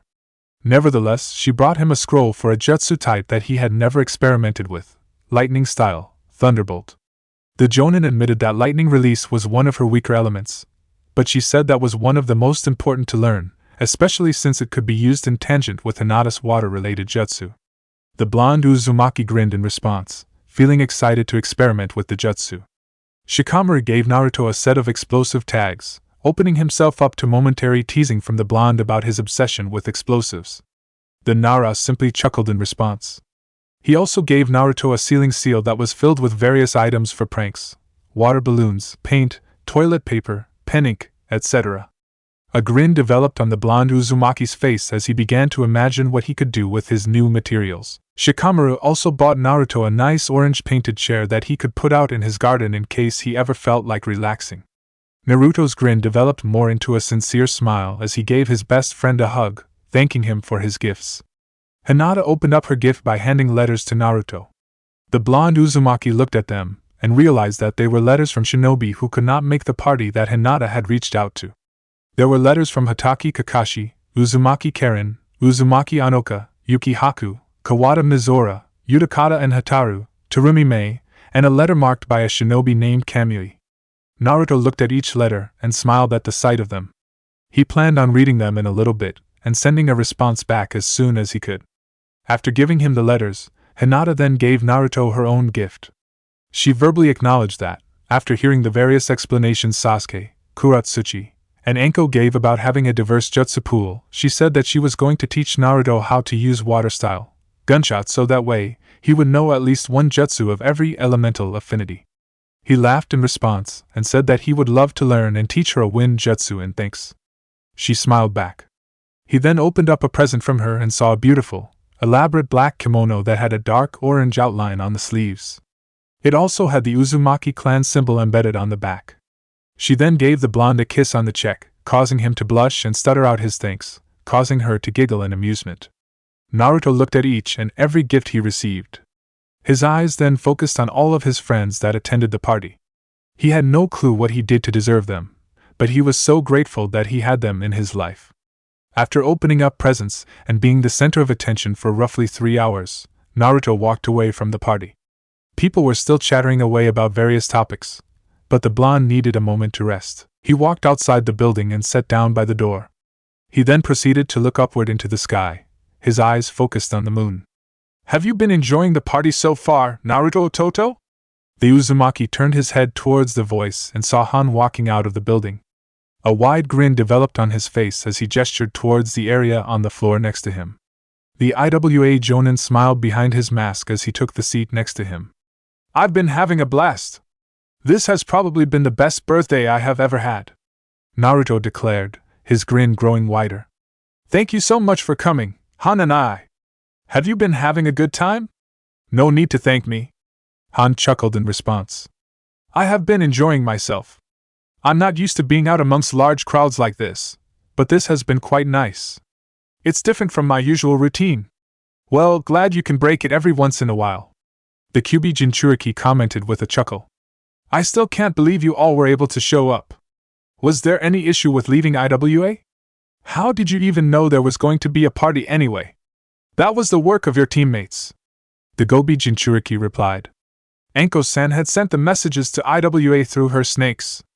Shikamaru-san and Hinata-san had prepared letters and invitations to us, urging us to come if we could and, if we could not, to deliver a letter back to the snake in our place.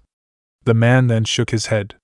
Getting to Konoha was slightly difficult, convincing Inoki was troublesome and took time, but he eventually approved with enough badgering. It helped that his granddaughter was one of the people invited and was bothering him about wanting to come. Heh. Good old Kuratsuchi, coming through like that, Naruto stated. He then gave his fellow Jinchuriki a curious look. So, how long have you all been here then? Did you get in today? No, we got in yesterday evening, Han answered. We actually worked everything through Hinata-san. We got full permission of the Hyuga clan to reside at their clan compound in preparation for today. Ah. Naruto nodded his head in understanding. So you met Hyuga Hayashi then, huh? What did you think of him? He reminds me slightly of myself, if I were to be honest. The armor-clad shinobi replied. Very formal and respectful, but also quite pragmatic with his time and protective.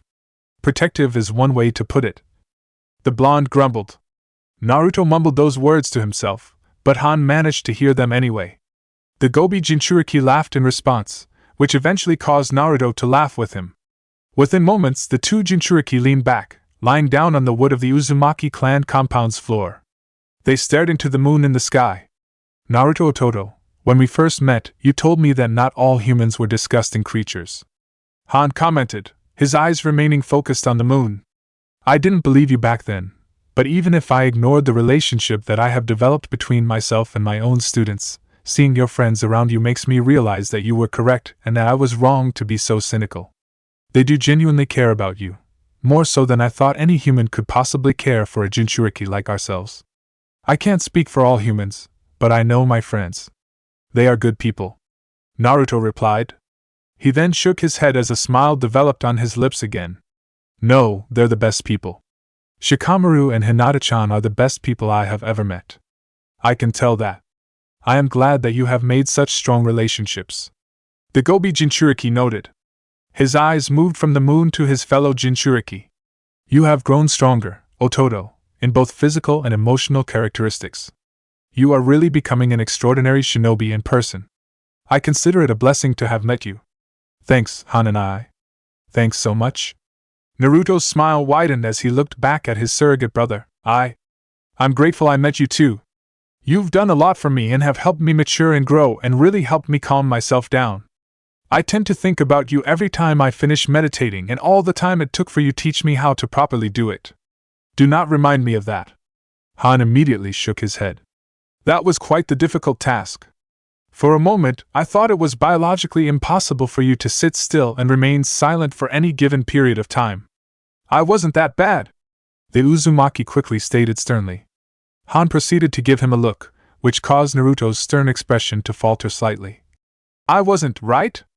I repeat myself, it was a horribly difficult task, he answered bluntly. Naruto dropped his face slightly, which caused Han to chuckle in response. The Gobi Jinchuriki then reached into his GI and pulled out a small sketchpad and pen. He opened the sketchpad to a blank page and brought his pen to paper. It's peaceful moments like these that really inspire me, the IWA Jonin noted with another chuckle. What are you working on? Naruto questioned. Do you want some time by yourself to work on it? I'm not quite sure what I'm drawing yet. I'll find out precisely when I'm finished. Han admitted with a chuckle, his eyes focused on his paper.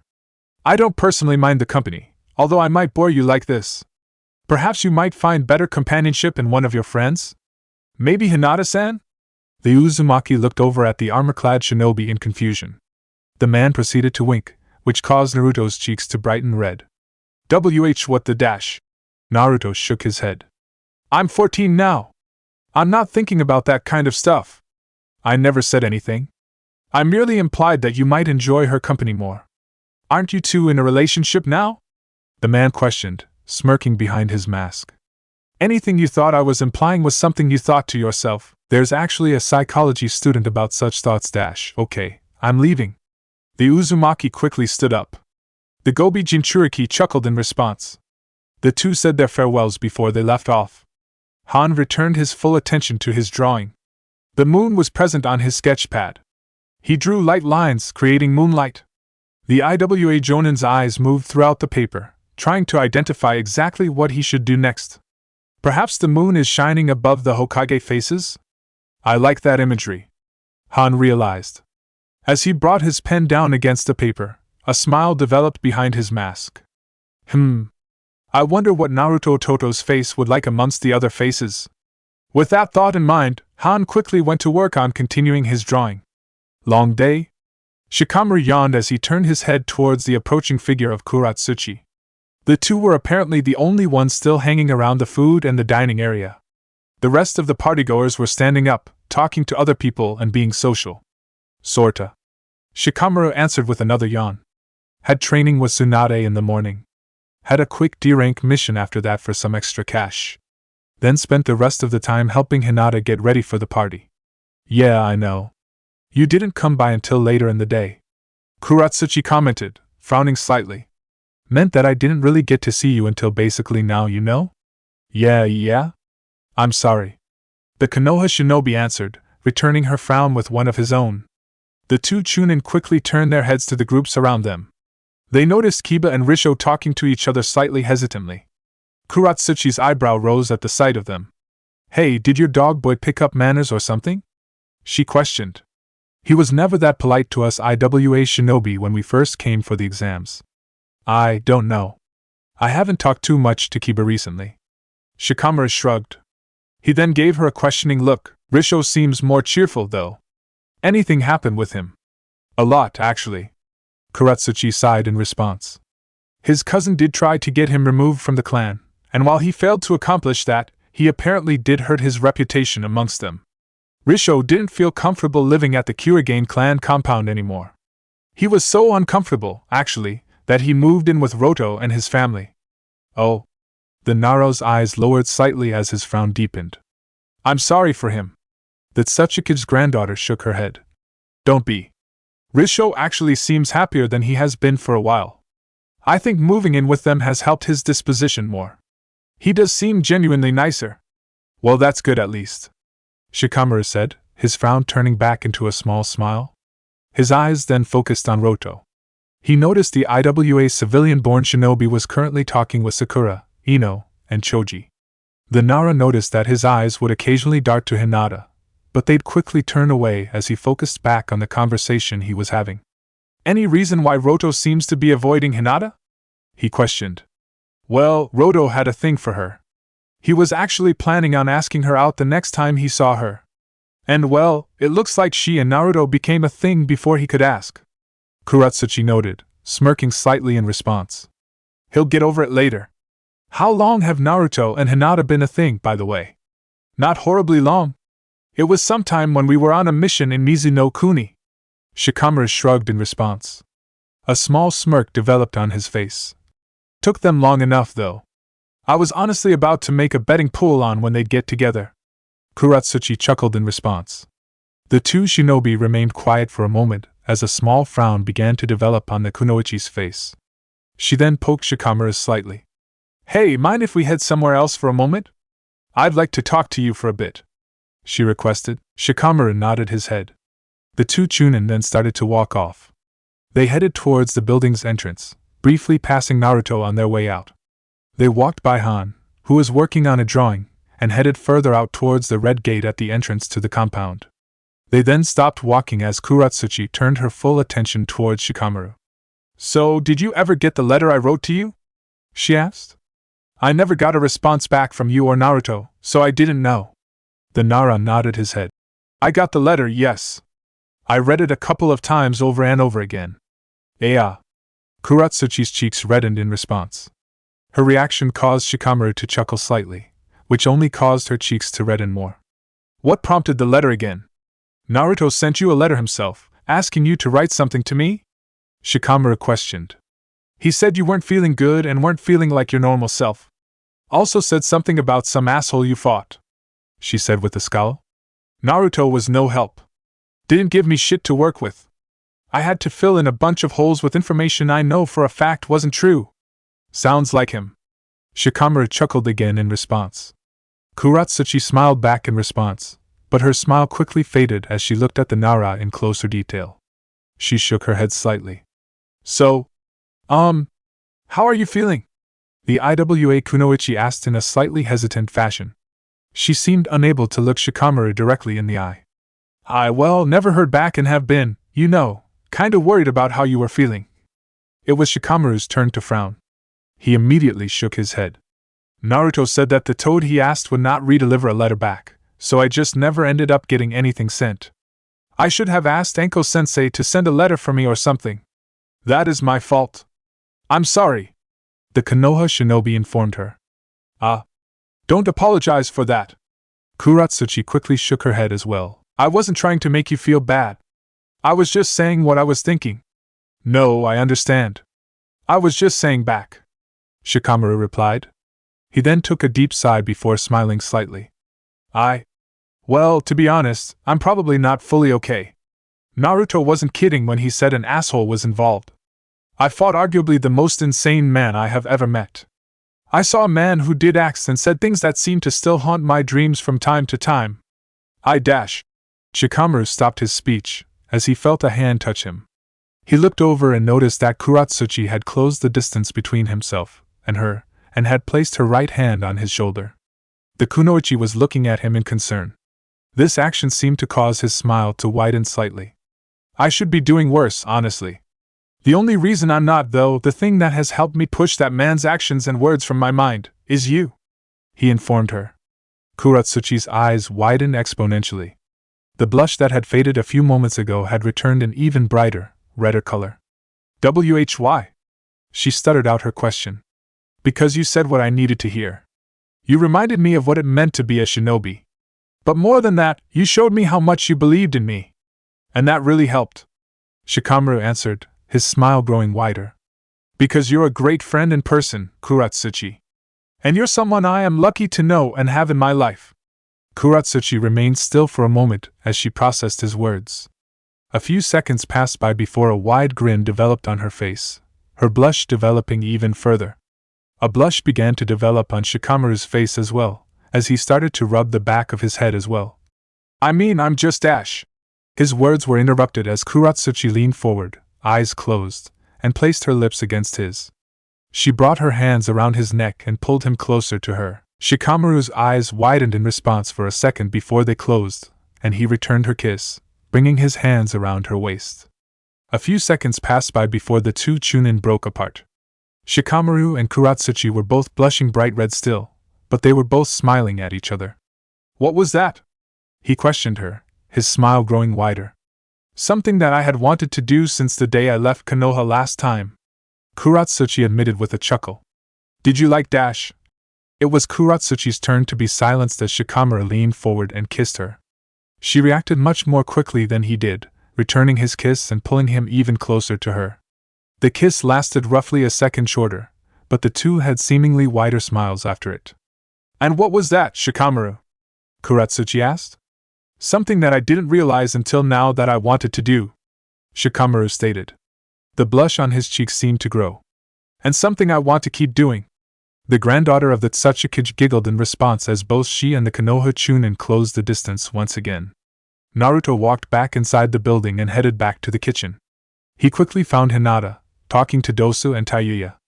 A smile developed on his face as he quickly poked at the Hyuga, causing her to eep slightly before turning around to face him. Hey, mind if we talk for a bit?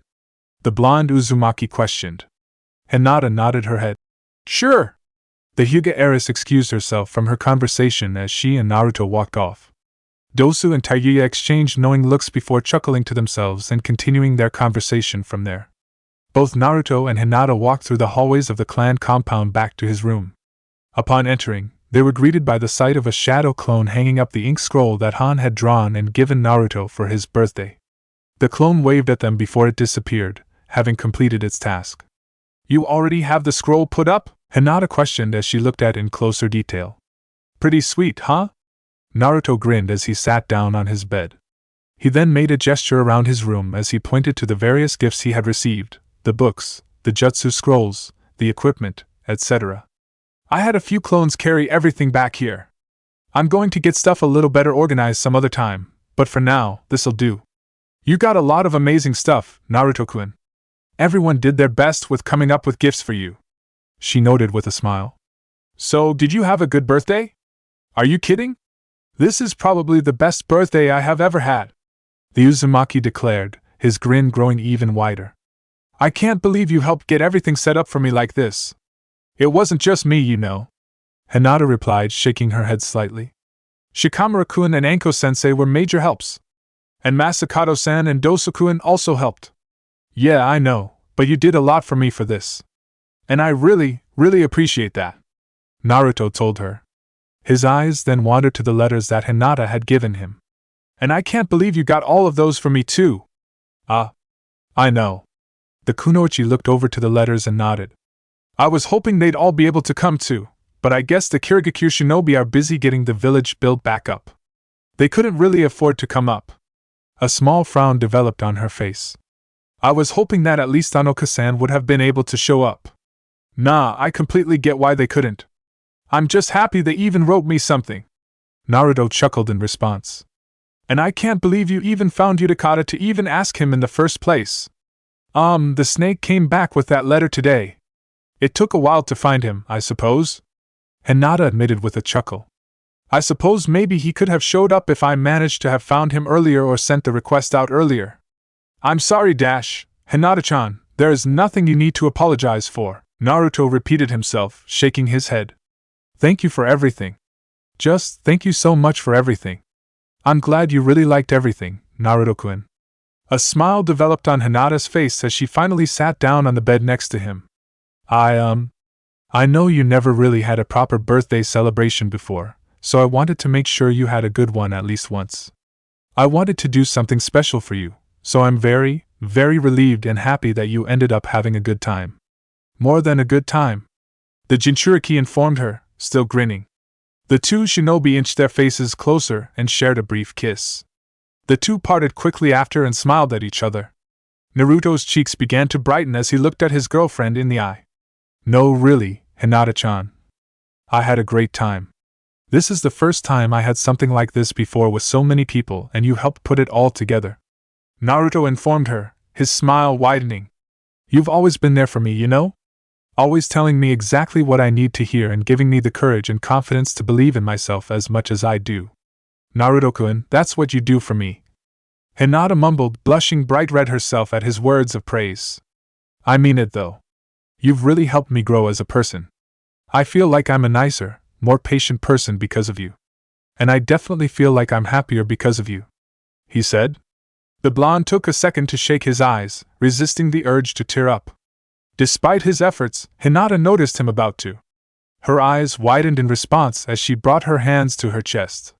I probably don't deserve someone like you as a friend, let alone as a girlfriend. So just, thank you, Naruto told her. He rubbed his eyes, getting rid of any tears, and just smiled brightly at her. Thank you for always being there. Thank you for caring so much for me. Thank you, Hinata. I love you. Hinata's eyes widened even further at his words. Tears threatened to fall from her lips as well. Despite the tears, a wide smile developed on her face as she quickly inched her face forward again and kissed Naruto. The two Chunin pulled each other close against one another. Their mouths opened as their tongues began to explore each other's mouths. Hinata's arms were around Naruto's neck and one of her hands was in his hair, playing with it. Naruto's hands, however, were starting to rub Hinata's back over her jacket. The two remained still like that for roughly a full minute, but it felt like a lot longer than that. They were both blushing heavily, but they seemed unable to let go of each other. That was... Hinata began to stutter. That felt good. Probably too good. Why yeah. Naruto nodded his head, stuttering as well. We should probably not go any farther than that. The Hyuga heiress nodded her head in agreement. We're only 14 and 13. The two Chunin remained still for a moment, not saying a word. Both Hinata's and Naruto's eyes were focused on each other.